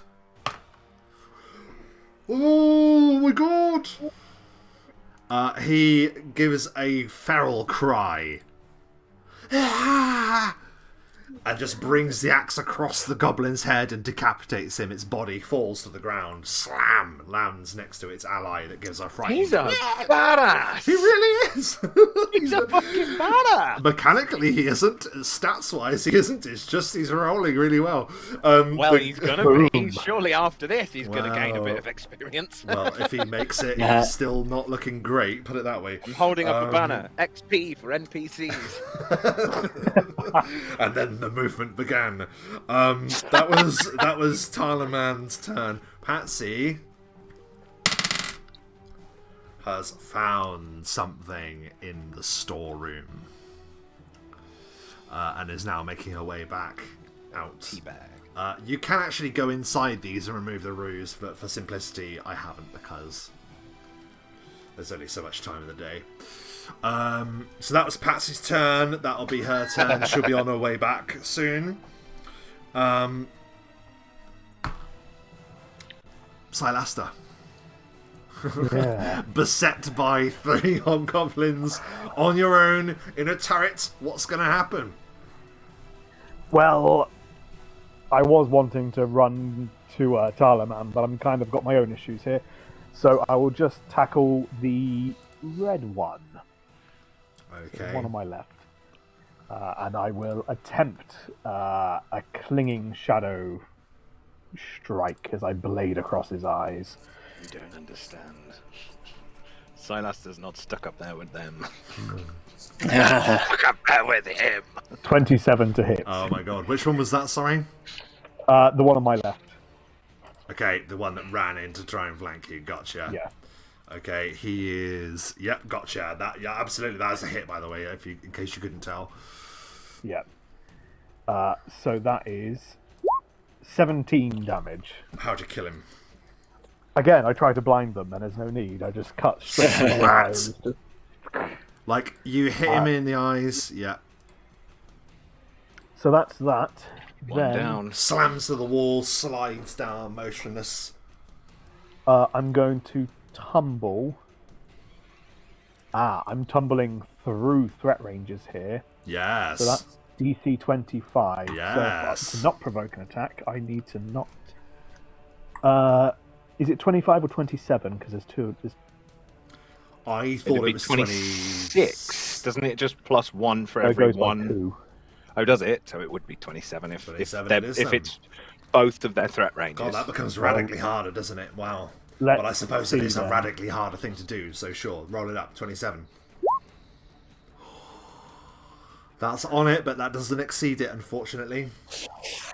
So that provokes attacks of opportunity from them, which That's they both will take. And you don't have any mischance, right? I will at the end of the turn, unfortunately. But not here. So- Gotcha. So AC 22. 22. 1 misses. Well, either way, they both miss. You hurl yourself out of the way as they both swing simultaneously at you. You roll beneath their attacks and land here in front of another one that is blocking your path. They're Well, everywhere. he's kind of got a weasel on him, but that's okay. Oh yeah, that's true. Ah! They're not just in the Bailey. They are the Bailey. Anything else, Silaster? Come on. That's it. Oh, sorry. Attack and move. My apologies. That was Silas's turn, and there is almost like a change in the atmosphere as thumping footsteps can be heard.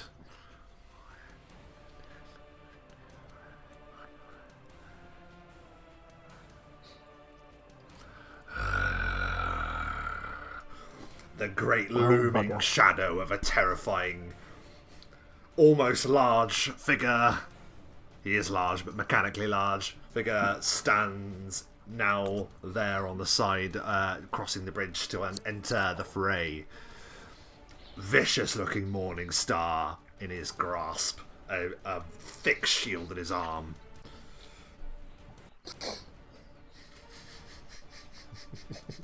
Not looking good, we'll see. We are back to you at the top of the round, and God, the horror show continues with Ansel. They are each going to just try their best to strike at you. So let's see. Come on now. He just rushes in there. I'm going to do all their movement at the same time.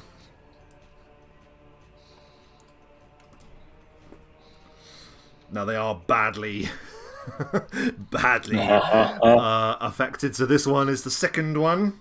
He strikes with -2 to your armor class, which is 17. miss. This one is just shaken.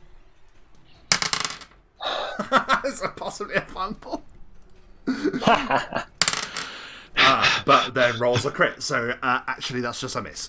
And then this one is the shaken and cursed one, so -4 for him.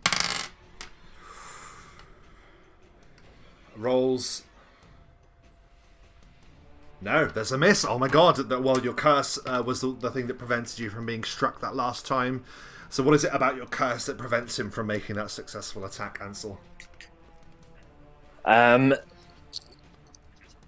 So it's the shifting movements of the shadowy cloak is just people peering into it. They see sort of, for a second they think they see something, swing for it, but it's just the cloak moving. It's not actually any body part of Ansel. Amazing. The last guy of this particular group that's against the maiden, I don't think is stupid.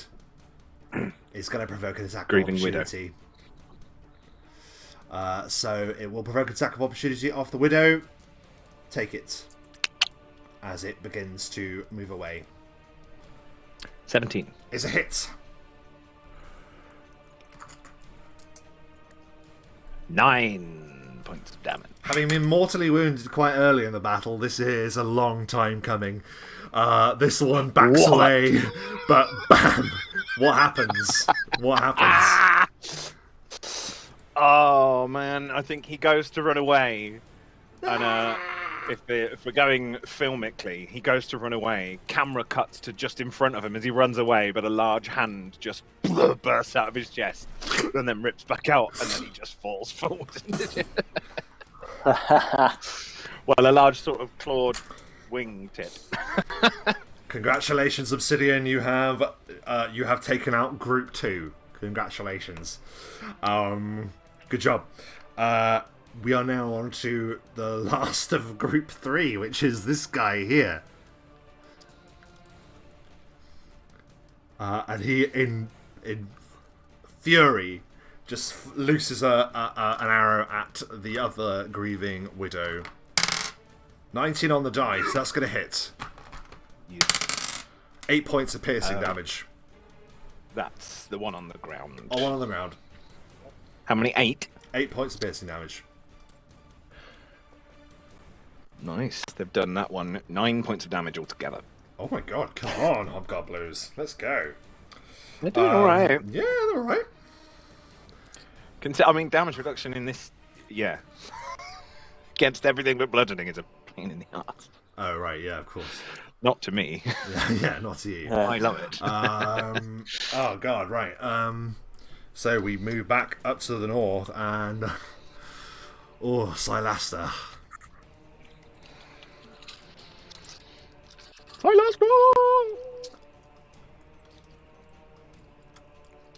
You're watching as Tarnaman is desperately holding his own on that side of the wall. This one is thrashing around with Cry, so he's otherwise occupied, I will say. In fact, no. Let's see if he can grapple him off. So, wait. Does his grapple provoke an attack of opportunity? I don't know. I don't think so. Bugger. I don't think so. No, for now, I don't think it will. I don't know. Is it grappling? It's grappling because he's just attacking someone. That's what grappling is, isn't it? If you have improved grapple, you don't provoke. Don't think that it does. He's not doing it to you. I'll check because I'll look at the. Let's say no. I was just looking for a reason to get a cheeky hit in there. That's all. Yeah, he's going to try and hit. He's going to try and just grapple the Cry off him. And I said he had to touch him first of all, so let's go for the touch armor class, please. For 13. Again, a miss. Things scurrying around him, and he just can't. So he wastes his turn trying to get rid of him. But that's good news for Silasta. However, escaping a grapple does not provoke an attack of opportunity. Okay, so he is not. No. Okay. Okay, so this one is unfortunately going to take a 3-5 step and is going to just round on you. 22. Now this is a question: does he get the flanking? I'm not going to give him flanking because this guy's struggling with a weasel, with Cry, whatever Cry is. 22's a hit. That is a hit. Yep. I do get mischance because I moved. Let's see.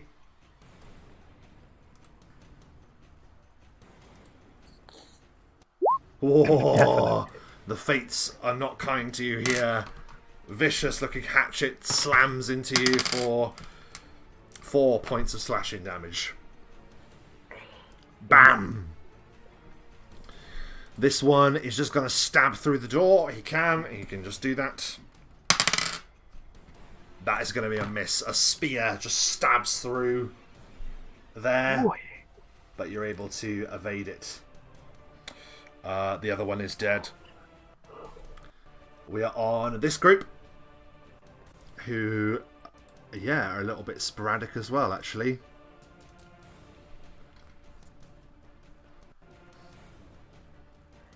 This Do one... we allow, like, shouts out of turn? Or are they all done kind of on? Yeah, sure. Whilst they're hitting me, I probably would have shouted to Cry in some kind of... I don't know if Cry would get me, but I'd be like, Tannerman! Talaman. He's like, who's Tannerman? Yeah, sure. I don't know if Cry would understand me, but I'm kind of trying to suggest to Cry, like, that guy. Should probably do a animal handling check, because he doesn't understand language. Okay, let's say I'll do that on my turn then. No. I'll let you shout it. Whether it works or not, we can decide when it's Cry's turn, right? Is that fair? Yes, Yeah. but it's charisma. Well, I haven't asked for that check. You're just simply asking. I'm not asking you to convince him. You're just shouting, do this. It's up to him whether he does it.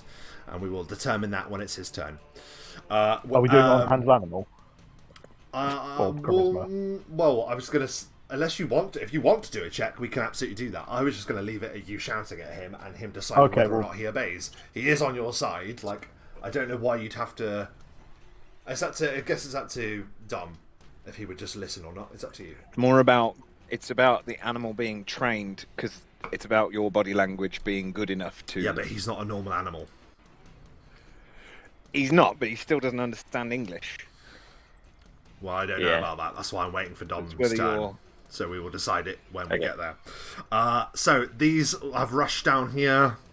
This one is has seen the doors there, and I think he's going to ready an action. Because he knows someone has gone in there, and he's suspecting that someone might be coming out of there any moment. We will see. So that's them. And then this one... Oh dear. I don't want to do it, but I've got to do it. So he is going to bring forth his blade with a free 5-foot step. No! And he's going to strike at Talaman with everything he has. And this could prove problematic. Okay. Talaman brings up the half of the axe and just brings it to block the sword. But he wobbles on the edge. The unbreakable. Well, not quite. He's wobbling on the edge of where he is. Bit of debris falls off behind him. He's desperately holding on in this battle right now. That was Group 5. Oh no, this guy is going to take a shot at Talaman as well, because why wouldn't he? He just can. But Talaman does have +2 because he's on the battlements and he's shooting into the battlements. Thunk! Arrow slams into the battlements. That is them. Apart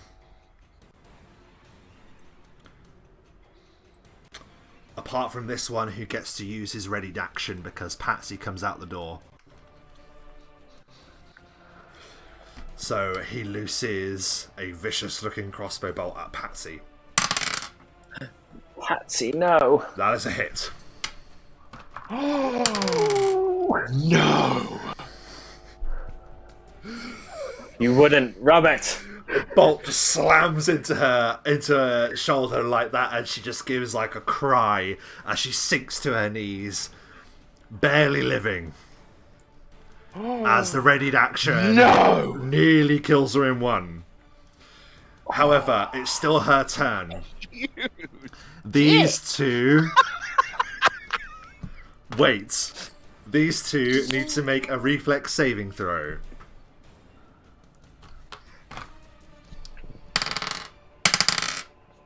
That is a 2 and a 6 on the die, just for the record, okay? Just so you know I'm not fluffing it. That is a 2 and a 6, which means that both of them aren't able to evade the fiery explosion that rips through them as Patsy takes what looks like a glowing ember, like a glowing fragment of coal, and throws it into the vicinity of the two hobgoblins, and a fireball detonates the two hobgoblins. I told you she was looking for something. And they are both boom, go up in a fiery blast that rips through that side of the battlement. Or, well, it doesn't blow up the battlement, but it just rocks the entire thing. And I'm just going to say that one of those guys just disappeared. Yeah, that's what they're absolutely doing. They're gone. Bam. Gone. It really sounds wonderful, but I just shout, Patsy, why didn't you look for that when we were preparing, you idiot? Yeah, that's valid. That is valid. She was busy making tea. You told her to make tea. That's because you demanded. Yeah. Hang on a second. Get your priorities. Oh. I'm just bringing Well done, up Patsy, well done. a thing. There we go.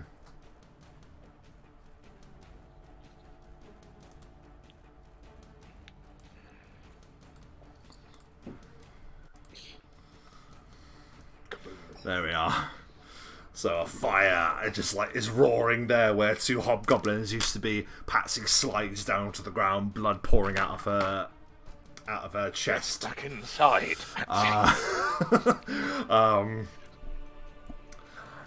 That was that. Okay. That was Patsy, Silaster. Isn't it Ansel and Obsidian? It's Ansel. Oh, I'm so sorry. I keep doing that. Well, yeah, alright, Patsy took her turn early. There you go. Ansel, it's your turn. You've been delaying all the time. She's She's that delaying good. again, yeah. We The thing swoop is, down. with Cry and him being able to move Oh, or yes, yeah. not, he couldn't get there if he tried. He could charge, but he wouldn't be close enough. Oh, to help Tana, man. Yeah. So there's not really, like, it would take a full turn, 2 full turns to get there. Oh, wow. Yeah, and hold on. Because you can move 20 feet, and technically he's in the space by this hobgoblin, so that'd be 5, 10, 15, 20. You could do it on a I guess charge, it's double movement. but Yeah, but that's double movement, and you need to be able to charge. You need to be in range, and he's only got range of 2.5 feet. So he needs to be in their space. Oh dear. Yeah. So I guess he could double movement over there, but he's not going to be able to do anything this turn. I at mean, least. he'll do what he thinks he needs to do. I was just some guy shouting at him. He's your friend.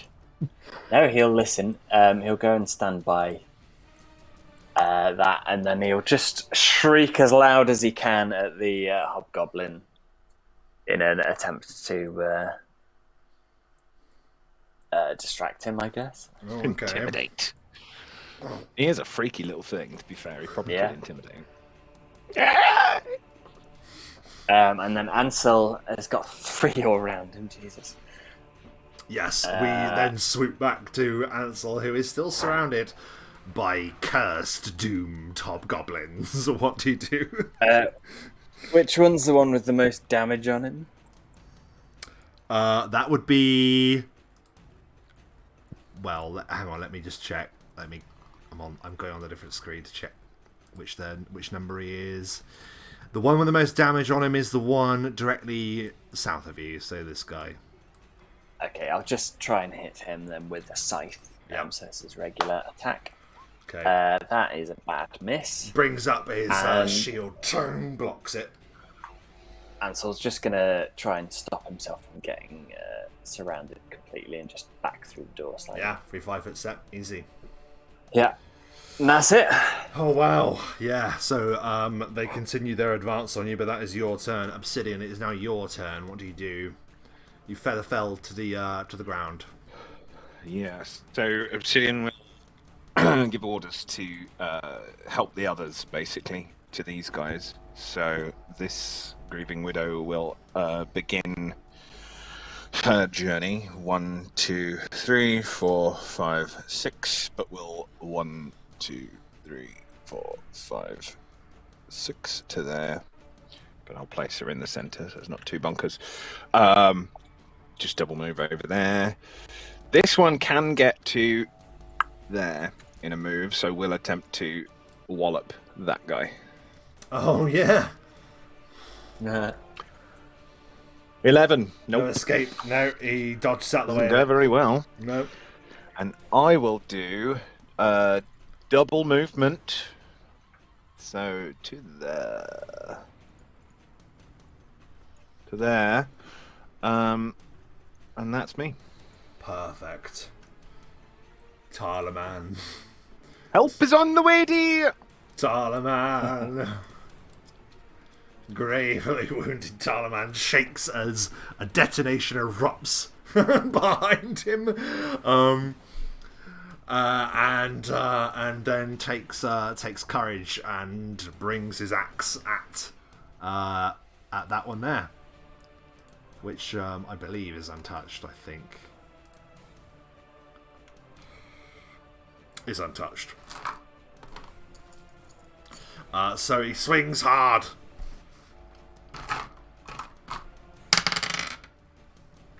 That's 18 on the die. Come on, Tarleman.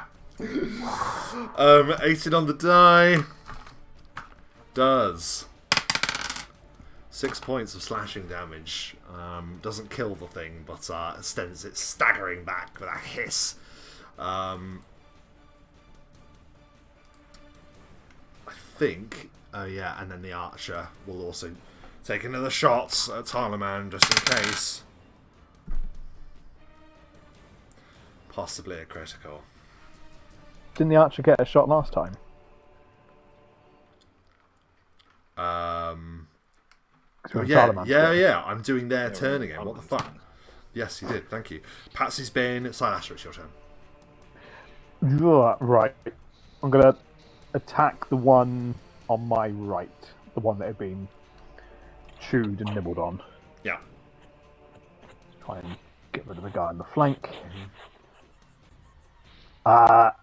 And this time, I'm just going to go for a normal hit and hope that's all right. So, swinging blow to the cheek. Yes. Okay, yeah. Sorry, which one was that? The one that was hit by Cry? Yeah. Yeah.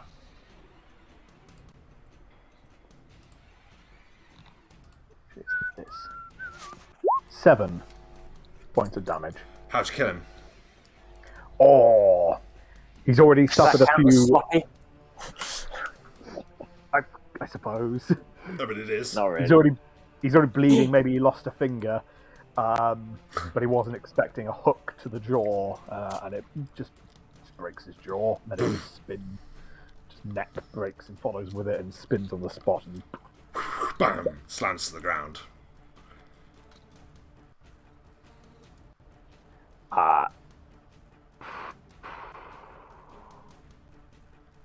Anything else? No.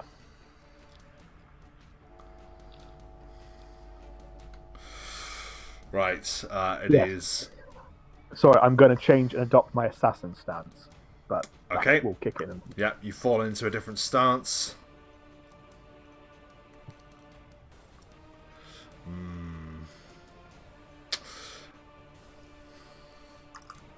Bugbear doesn't care. Oh, sorry, spoilers. Doesn't care that you got a guy in the way, so he's just going to take a javelin. It's just going to throw indiscriminately into the crowd. Just going to throw the javelin at you. There is a chance, there's a hefty chance he might hit his mate, but he doesn't care. AC? 22. Doesn't hit you.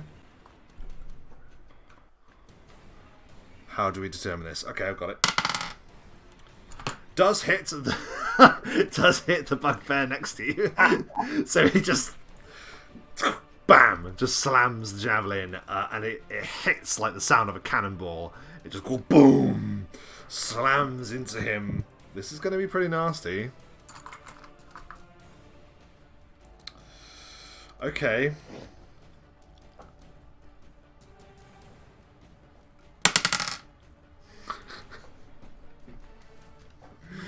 He does the exact amount required just to kill him in one. Yeah. The javelin just slams into the back of this creature's head and just sends him reeling. And then you just see behind him this creature, this massive bugbear, just going, pleased with what he had done. That's the bugbear's turn because he delayed, and that's now his new initiative, as we discussed previously. We're back to the top of the round, and it is the defense of Ansel in this section here.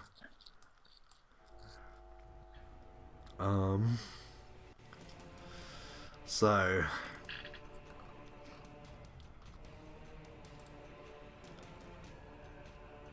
this one's going to go here, 5-foot step.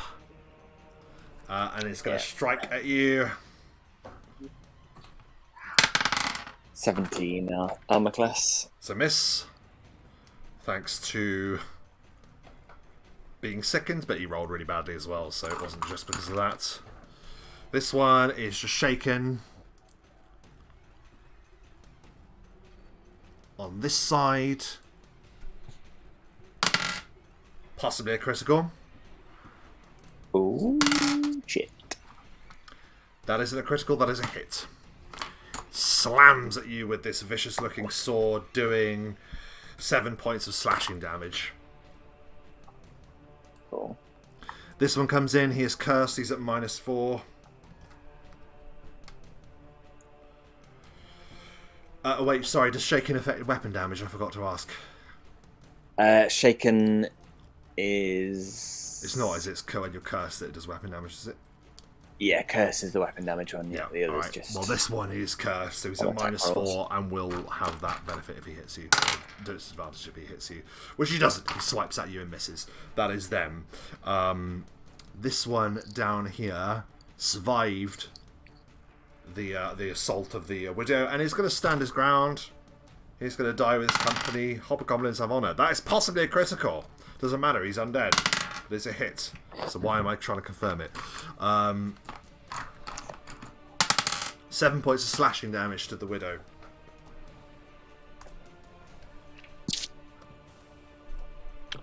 Okay. Okie dokie. Yeah.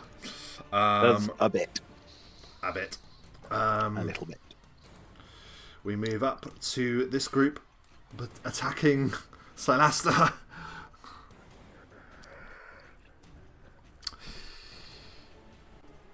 You're not done too badly. This one is going to stay where he is, but he's just going to try and stab you through the door again. Fair enough. 22. It's a miss. He rolls a 2. Oh yeah, he died. So who is he?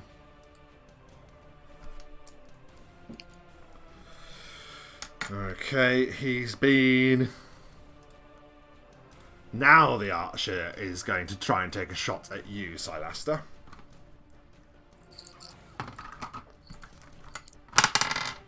Possibly a critical. 20, what was it? 2. It's a hit, just a normal hit. 4 points of piercing damage, just an arrow thuds into your side. Thunk!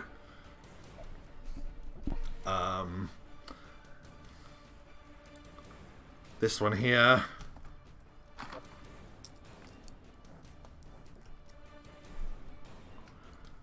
Talaman.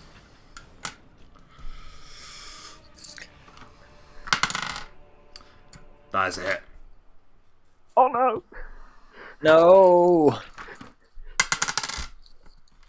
You could just bleed out. It's still good. That is 6 points of slashing. Rushes up. He goes for the same block, and it's a mistake. It's due to the fact he hasn't been trained. He goes for the same block. The hobgoblin is too sly for him. Ducks beneath the block and actually just drives the blade into him. Doesn't kill him. Oh.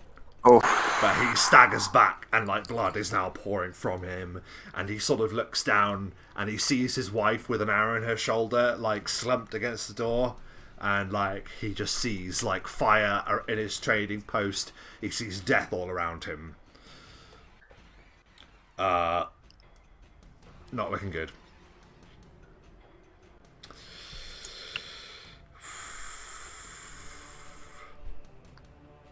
That was their turn, because he fired and he shot, so that's their remaining number, I believe.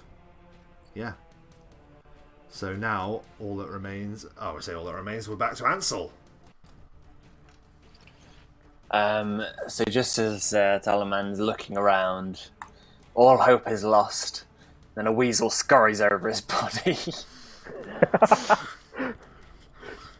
And leaps on the hobgoblin ahead of him.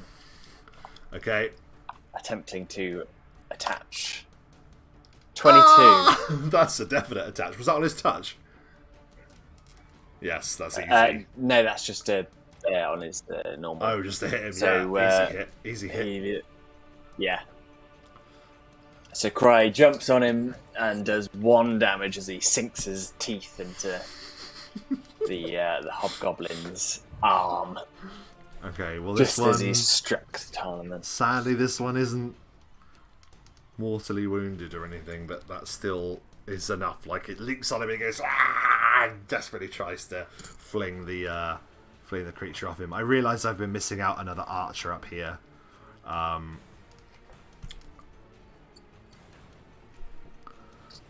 So I will actually take him. Take his... Yeah, I would. Yeah, I'm actually going to have him fire it.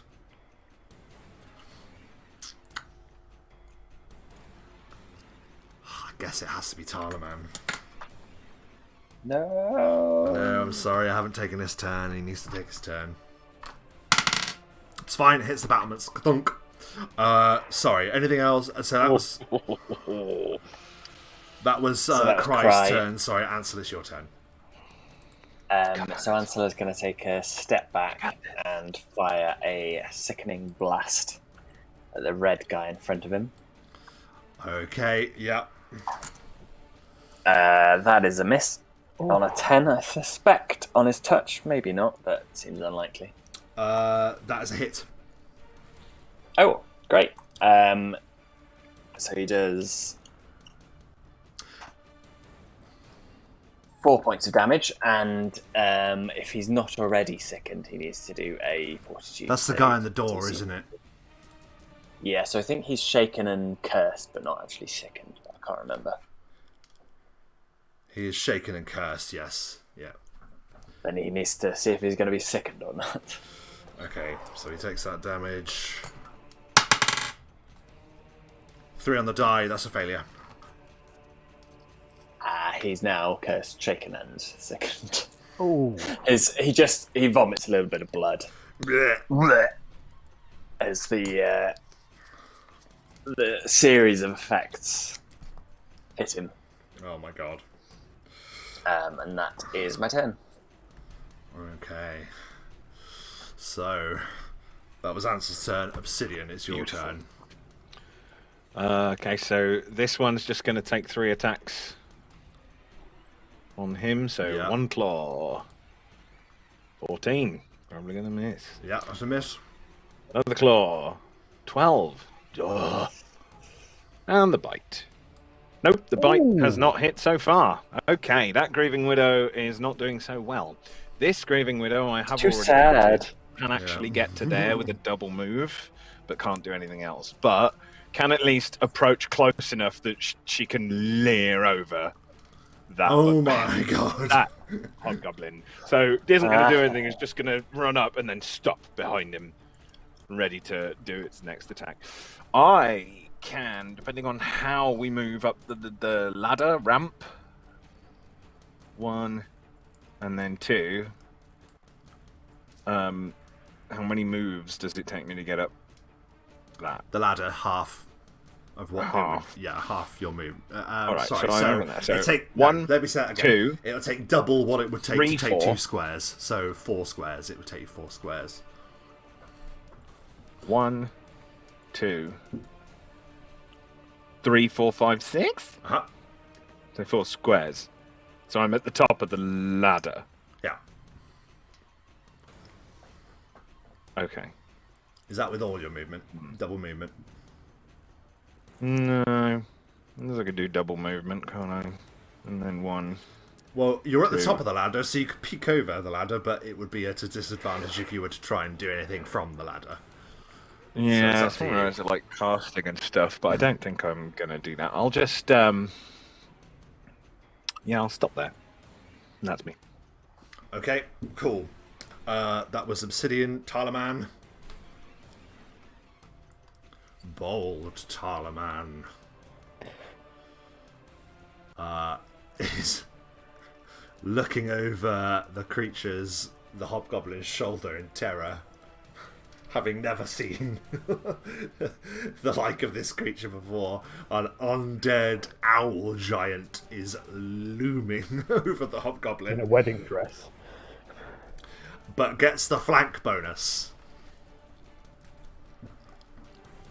And is going to take what may likely be his final attack. We will see. That is a hit.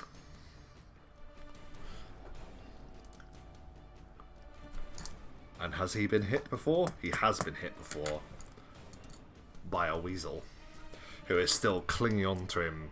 Writhing about him. So all of these distractions, can he do enough damage? The hobgoblin is squirming around with a cry, turns around, sees the giant beast behind him, and it's the opening Talaman needs to rise up with his last remaining strength and buries the axe deep into the back of the hobgoblin's head, killing him.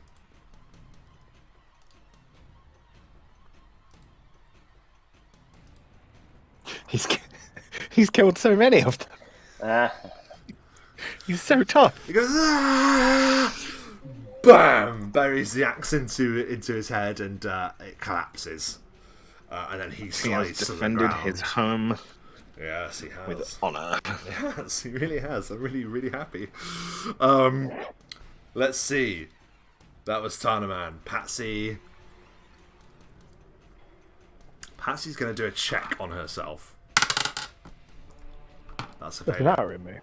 Yeah. Spot check. That's her turn. Silaster. I'm going to delay until after the bugbear.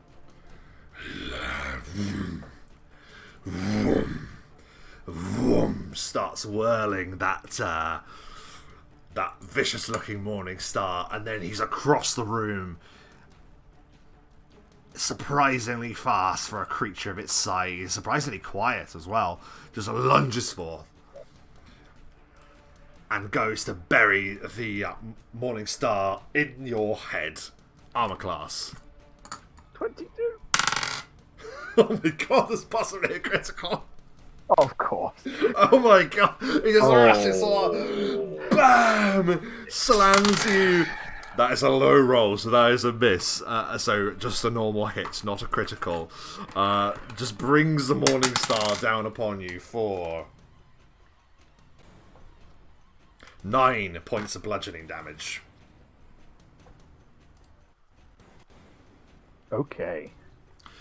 So you're almost out of the way, but then this morning star just comes through the doorway and just slams into your shoulder, sending you reeling. Is that his turn? Moved, struck. Yeah, that's his turn.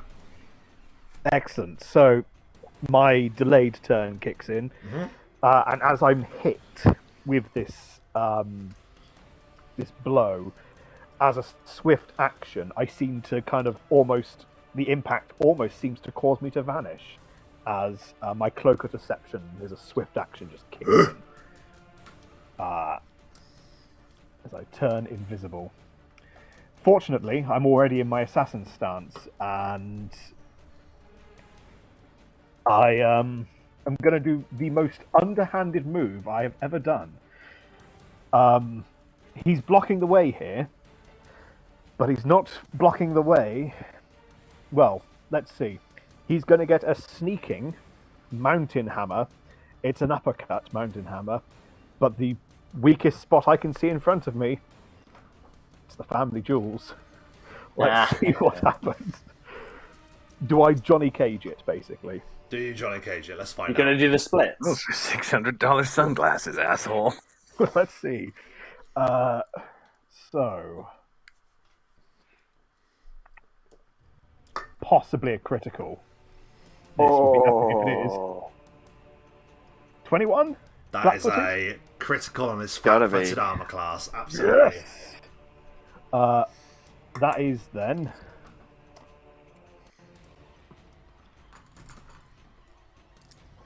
oh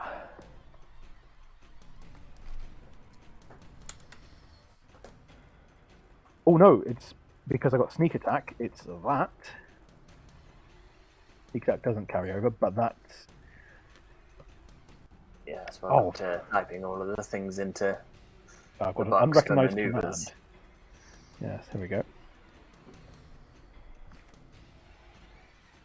33 points of damage. Oh my goodness. Ooh. He swung for you, catches you on the shoulder as you turn invisible. Then what happens that causes his immediate demise? Well, I said it was.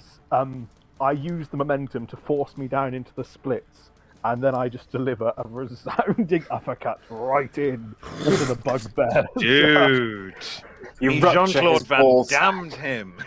Oh yeah, his that ball sack is gone in. It's I don't know how Is it far. balls out of his mouth? Nuts are internal. He's just there for a moment and goes... and then just falls back with an almighty crash. Morningstar clatters to the ground. The added impact of the fear here for the hobgoblin next to him is the hobgoblin wouldn't have seen what did that. Yeah, that's true. Oh, Yeah, that I think felt he's nice. probably off when it's his turn. Probably.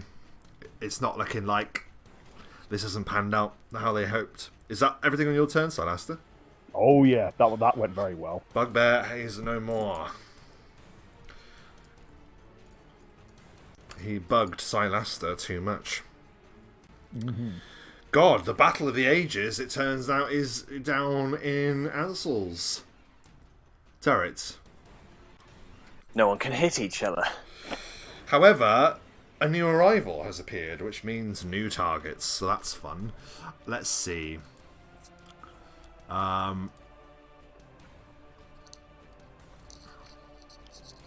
This one here. He can break away. And he is just shaken, so he will turn around. He doesn't even need to turn around. He sees you appear there, Obsidian. And he's just going to belt you with his sword. Armor class? 15. It's a long sword. Hang on. What about Obsidian's Fear Aura? Oh yeah, that's true. Actually, the second I got near to him, that should have happened, even with my double movement. So, can he do that before he? Well, I've rolled the attack. The choice is yours. You can either have that be his fear aura save or his attack. I've rolled the die. DC 17 will save.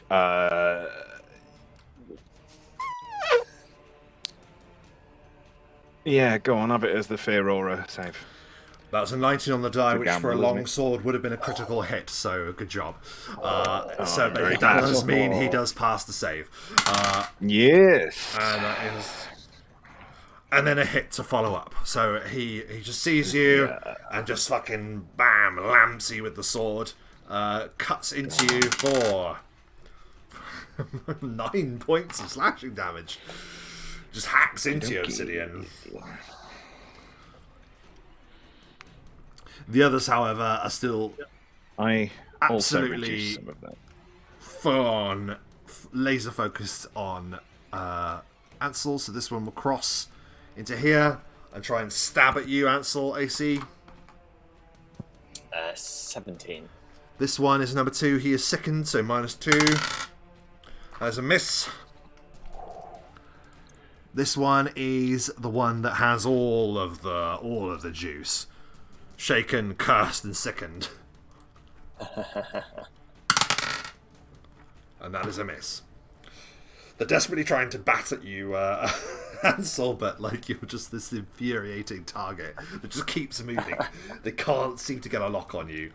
That was them. Group 2 is completely gone. Group 3 is going to provoke an attack of opportunity off the maiden at the very, very bottom of the map, Matthew. So attack of opportunity for the maiden, please. Certainly. 22 Is a hit.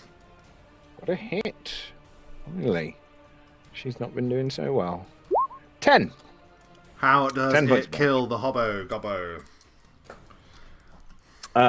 Again, I mean, it's just a case of grabbing it as it tries to walk away and just sort of doing some horrible twisting to whatever bit it grabs. So probably somewhere around the head and the spine. Just sort of, there's just some crunching. She contorts him in a way that he shouldn't be contorted, and he doesn't make it. Oh my god. Amazing. And that's another group down. Group 3 is down. Group 3 is down. Who remains here? That's going to be running away for... Well, we'll roll and just double check. Provoke an attack of opportunity off Xylaster as this one attempts to move and throw something back at you as it goes. 28. Is a hit. Which will be...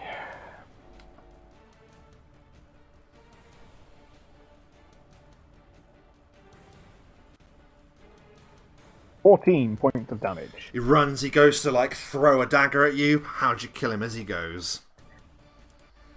Well, he's aiming a dagger. He doesn't know where I am until the last second, where I yeah, just of course, yeah. visibly appear as he gets out of my range, and then I just grab his neck and go, and his body just keeps moving, but his head stays just twisted for a second in here. This one, 1, 2, 3, 4, 5, 6, full movement, gone.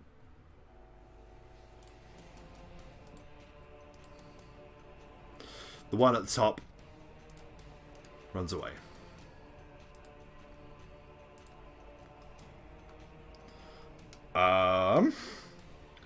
Which means that's group 4 gone. I think group 5 is also gone. So, Ansel, it's your turn. Yeah. I'll take a step back and I'll just try and sickening blast that one that's not doing so well, I guess. 21. That is a hit. That's the one directly in front of you with the reddish tinge, yeah? Yeah. Yeah. Should probably leave him alive, really. 1 point of damage. Annoying. Wait, where is he? Where is he? Which one is he? Who's 4? I thought it was him. How'd you kill him?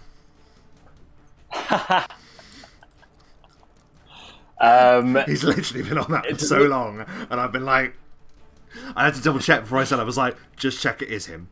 It is him. How'd you kill him? He just He starts bleeding profusely from the mouth. It just like blood is pouring out, and then blood appears from a different direction as well as he firing out both hands. Oh, gross. And he just collapses. Crumbles to the ground. Anything else on your turn, Ansel? No. Do my 1 point of damage and step back. Obsidian.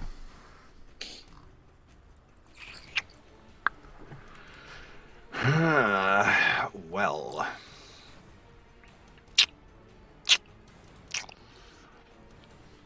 I suppose, let's go for... Oh, I think that's a touch attack, actually. Sorry, 1 second. I thought this wasn't, and now... There it is. It is a touch attack, I believe, so I'm going to try and do a touch to start with before I cast a spell. Yep, by all means. And that means we're on that. Okie dokie. So, 15 on his touch armor class. Easy touch. Easy touch. Super duper. Has he taken any damage up to this No, point? just shook. Okay, Shook in off. which case... Oh, that's really annoying. Sorry, it's one of those that says this functions like a different spell, so it doesn't give you the... You have to look up a different spell to get the deets. Right, there we go. So... It's...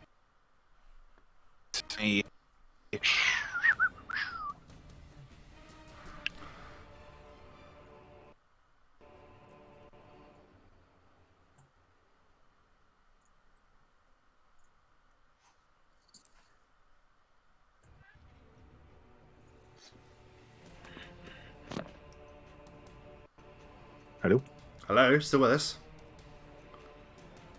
Yeah. I think Did you mine. not, I said, can he do a will save? DC? Oh, I'm so sorry. Mine spazzed out. I had a little bit of interference. I think it's okay.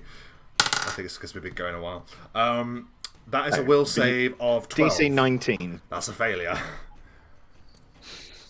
Okay, so he will take 8 points of damage. God damn it! I'm doing it one. So yeah, basically I just touch him and do an inflict. And how does he die? Oh, lovely. Well, that's all right then. Lovely stuff. Yeah, so in this case, because it's not negative energy like my natural thing that I can do, it's a spell. So I reckon, like, my hand sort of sparks in kind of black flame. I touch it, the flame spreads all over him for a second, then it just sort of burns him out. And he sort of writhes for a second on the floor, covered in it. Oh my god. Amazing. Right. That is your turn, yes? That is my turn. That one we're just going to abandon her because she's useless now. Because she can't get anywhere. This one up here, though, will do 1, 2, 3, 4, 5, 6. 1, 2, 3, 4, 5, 6, and get to there. Oh yeah. Walking across the bridge, just approaching the archer.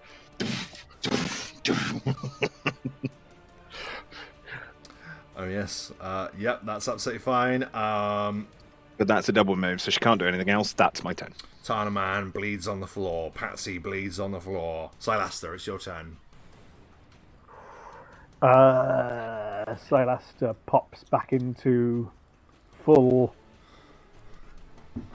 vision, having snapped a guy's neck, and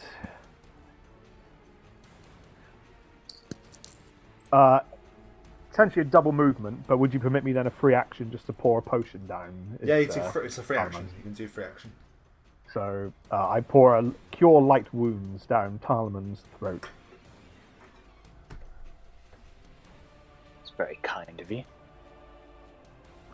Yes, well, I almost let him die. Yeah, if you want to roll it up. Also, he did give you those for free. He did, Yeah, yeah. 11 points. Wow, yeah. He a new life returns to him as he gasps for air. But he's he looks well, all things considered. Anything else? That is it. Okay. Right. This archer didn't go because I forgot about him. Because there's literally hundreds and hundreds of hobgoblins. He's zoned out on the roof. Yeah, he's zoned out on the roof, just watching in horror. He's going to provoke an attack of opportunity. Off the maiden. Sorry, the one next to the archer. Yeah. Okay. Lovely. Claw. Oh! Almost falls over. I mean, she could fall off the roof, I suppose. Right by the edge. He double To a trough. 24, so it's just a miss, it's not a fumble. double movement, runs, is gone. Wimp.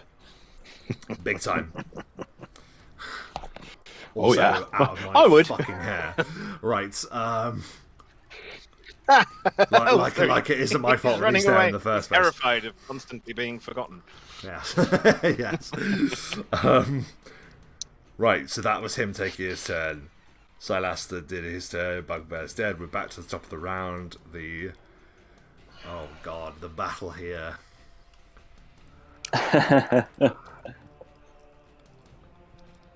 Okay.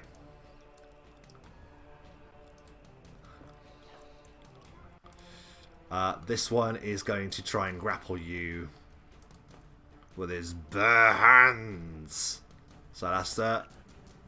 He rushes towards you to try and get a touch attack against you, but that provokes an attack of opportunity.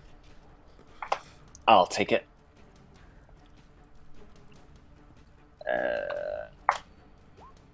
That's going to be a miss. 11. That's a miss, so he is going to attempt to grapple you. Opposed grapple, please.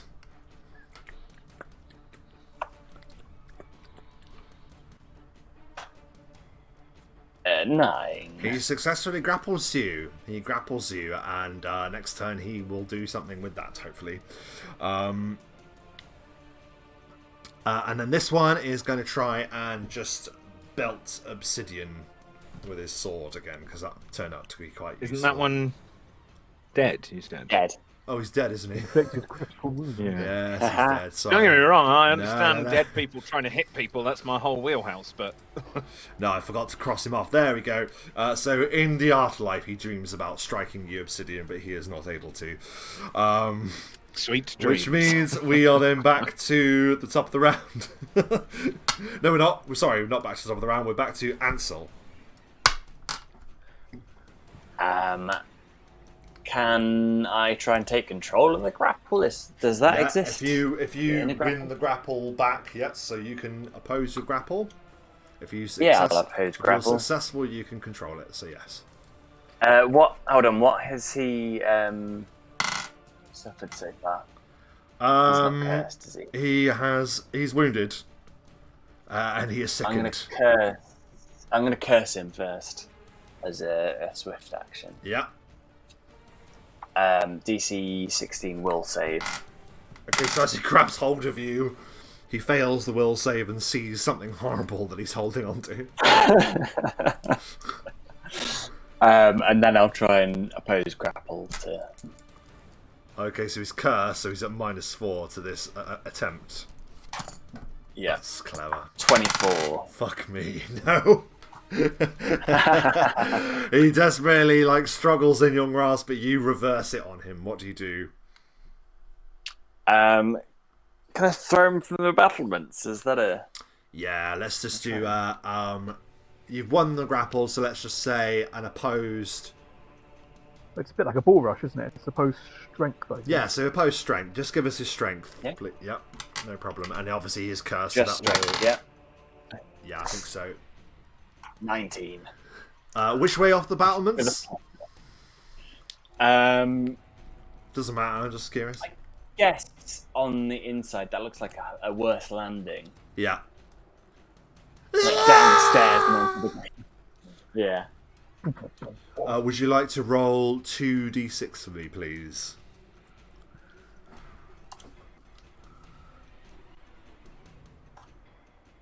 8 points. It kills him over. He falls and then lands with a sickening crack upon the ground as you hurl him to his demise off the wall, which, if anything, is a metaphor for this entire lengthy conflict. The hobgoblins I just stepped to the edge. were Just repelled go. from the wall. Nice. And it is there that the battle finally is at an end.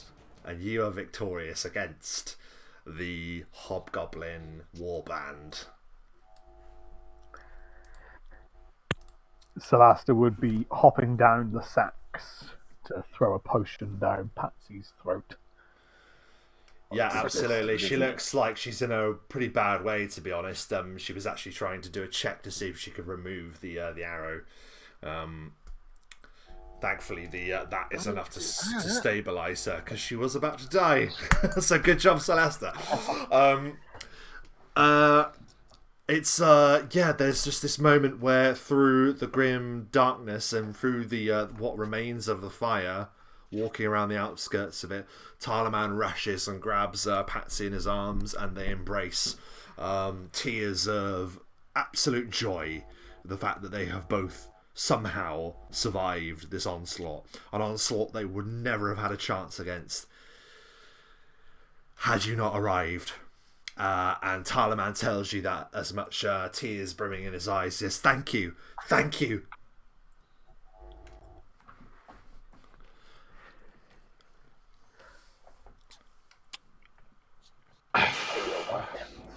Yeah, you actually are. We're glad to help. Do you think there'll be any more? Yeah, I was going to say, what now?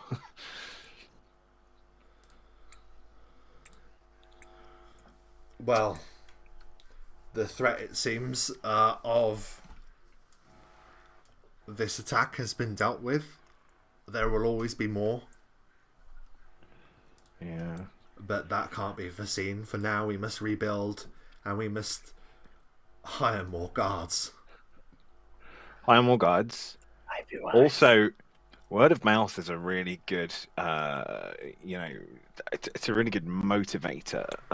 So I would suggest that you make a story out of it and tell everyone. We call ourselves the Strangers. Spread the word. Tell everybody about it, and say that this place is protected by us. And they get the idea of how much we eradicated this whole band of gnarly bastards. Yes. It will be discouraging, we'll say, to any future if bad things happen would-be to here, aggressors. worse things will happen to the perpetrators. Yeah. I like that. That's very good, Ansel. Well done. Company catchphrase, maybe. I thought it was death by 1,000 cuts. Well, that too. That's one of them. We've got a few. Your death will be strange. Oh, God, that's awful. It's also very funny as well, though. Can't believe you Jean-Claude Van Damme that, dude. I know, that was so cool. The head of the band, you death by nutshot. That was One shot amazing. him. Was that And it one was a shot? critical. That was a one-shot nut shot. That was. I reckon that we probably didn't see it, Sorrow but we style. heard the high-pitched noise that Yeah, he you made. definitely heard all it. the way over here, and we were like, "What the? Did he just get killed by nutshot?" That's what that sounded. We like. didn't see it, but we knew. You heard. Knew. Every man in the area just went, "Oh." Ooh. we all went in a little bit. Oh no. Well done, guys. Yeah, Really really well done. amazing. From that, the two of them both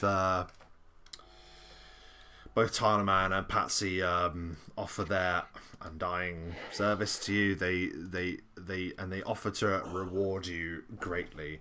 There is a significant amount in their stores which they will offer up to you. The choice is yours. We can either do that now, or as it's getting rather late, I can tell you what they give you another time. It's up to you. Because there is one last thing I want to do to sign off the session. Yeah, let's do that. Let's not do loot or anything like that now. I think we'll say like the guys that hired us will pay us. Be willing to trade with you. Maybe you can do us reduced prices in trade and stuff. But they're clearly a community that's been hit. Well, that's very kind of you, but I'm afraid I won't have access to Tarnaman. You saved my life and you saved my wife's life. To me, it will not be right for me to allow you to walk away from here without at least claiming some of the goods that we have kept stashed away for the most prevalent customers that come this way.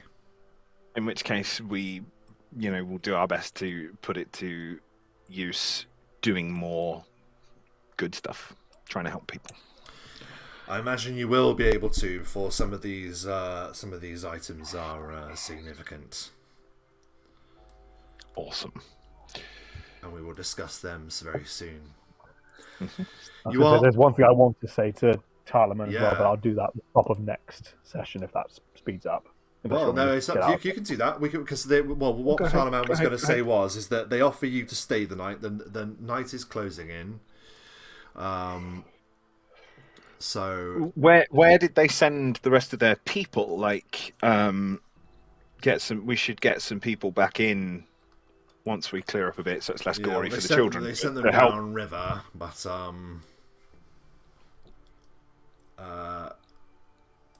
they can certainly send a message to have them come back.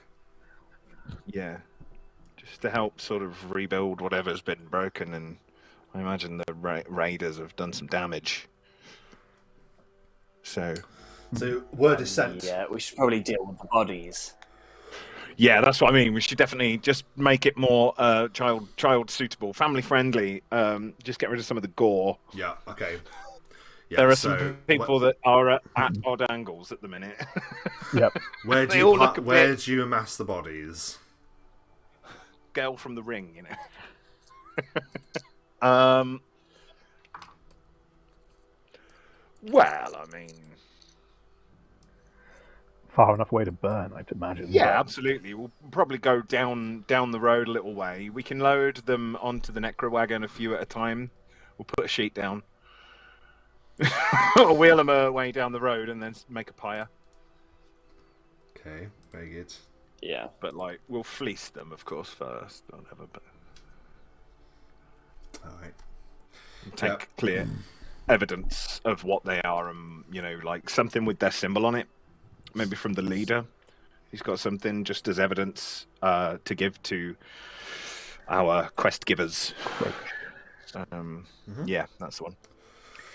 Yeah. I'd imagine there'd be a few drinks and merriments. And we'll do loot tomorrow. Bloody hell, next time.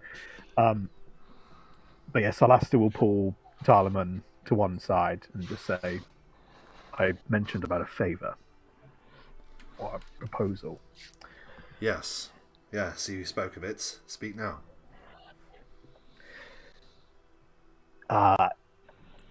If we were to say that we work in light and shade, defense of your home right now would be the light, shall we say? Yes. Know that should darkness fall, or more specifically, you require the shade, reach out to me. He looks at you kind of a little bit perplexed, but he gives a nod and says, I think I understand what you mean, Master Elf. He'll scribble something down and say, you can reach others who can contact me via this rook address. This You're doing so well there. I The was, rook and will then I find couldn't think. us. The rook Yeah. finds you. That's it. Just finds you. Sure. Very well. Thank you. I will.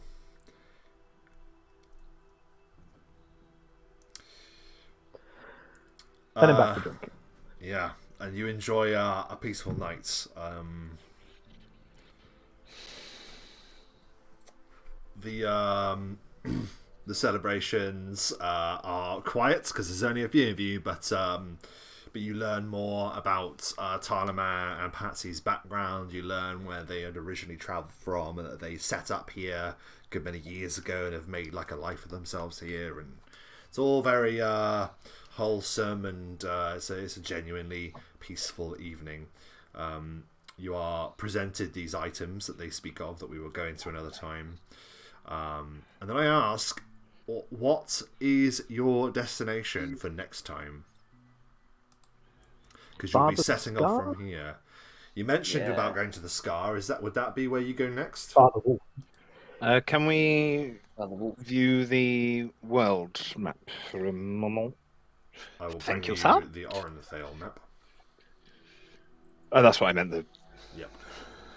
Yes. So we moved up to Loth. We don't want to keep going anywhere near the bloody Windward Plains. That can do one. I remember that from years ago, and it was a wacky time. It gets wacky in there. To Wacky say is that it just hasn't the word. aged well is the No, I is an imagine so. understatement. Well, we were going to head to potentially the Scar en route to Yeah, that's exactly it. Covenant. To the convent. Yes. Okay, so we're going to make a journey to the Scar. Yes? Are we agreed, chaps? We're not going to carry on down towards like the capital or anything like that at the moment. We're just because we are heading back up to the convent, aren't we? Yeah. Yeah, we're backtracking heavily. Yeah, that's all right. Well, you know. And then back again. Because So- we're going to cash in at Bright Harbor once we've done everything, if I remember. Yeah. So to the Scar next, and then up to the convent. Noish. Okay. To the Scar.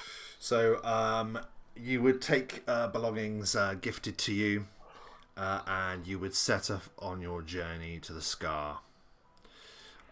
Whether it be your victory against the hobgoblins, whether it be that you're lucky, you don't run into anything. This would be a 3-day journey to get to where you need to go before you're on the outskirts, where you would start making your plans for the Scar. But it would be upon a night. That's A I night ask where we've you pulled up to do... camp and are resting the horses, I imagine. Yeah, yes. I imagine it would be best for me to ask you to do a listen check, please. Certainly. Has it been 3 nights, did you say, or has it just been the one? No, it's about... Yeah, it'd be the next night after you left, so 1 night. Actually, one of my better, but 21. Oh, I've got points in this. That's good. Okay. 22. Sorry. Ah,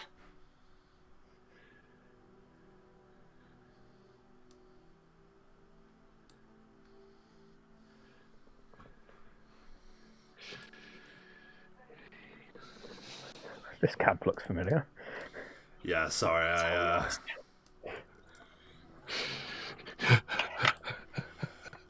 Everyone's a fucking critic, and Yeah, I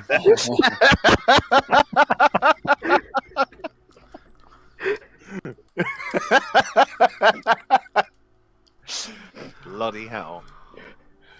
Who got... Oh, wow. Was Obsidian and Silas 21 and 22? Yes. You both hear the sound of... It's almost like the sound of something ripping out in the darkness. Like something tearing. Ripping and the tearing. Ripping in the tip. Oh. And it's like you can see a shape in the distance about here. Sorry, I wasn't zoomed out very far. About where, sorry? About here. Some rough direction. It's obviously shrouded in darkness. Right. Well, we'll obviously alert Ansel. And I'll take a cure moderate wounds potion because I'm not at full health. You've had a couple of nights to sleep, yeah, you would have last night and... Oh, yeah. So you would have Would last we have night. had one night... We would have had one night rest. in the keep, which was a really safe rest, right? Oh, yeah. After we'd eradicated that'll it, count it as was all a locked safe up. rest, so you will be at full, yes. That's So absolutely you fine. do double your level. Double your level, sorry, for safe rest, yes. So I would be here. So I'll do a light wounds then. Sure. That is exactly enough to get me back to full. Perfect. Jeez, you took a lot of damage, dude. That's nervy. Yeah, if that crit had hit me with the bugbear, that could have been fatal. I got really lucky in that they didn't get past my skeleton, and I jumped off when I did and got away because I only took one hit. But like, pretty nasty because they were positioning wise. Just got very lucky. We can just be alerted. I don't really know what more to do. We know roughly where it's coming from, so I will summon a spectral hand that bursts out from mine, and it's kind of floating around me, ready to strike out. You hear something dragging across the grass, and you see something really horrifying. One of the goblins, the hobgoblins that had escaped from the camp,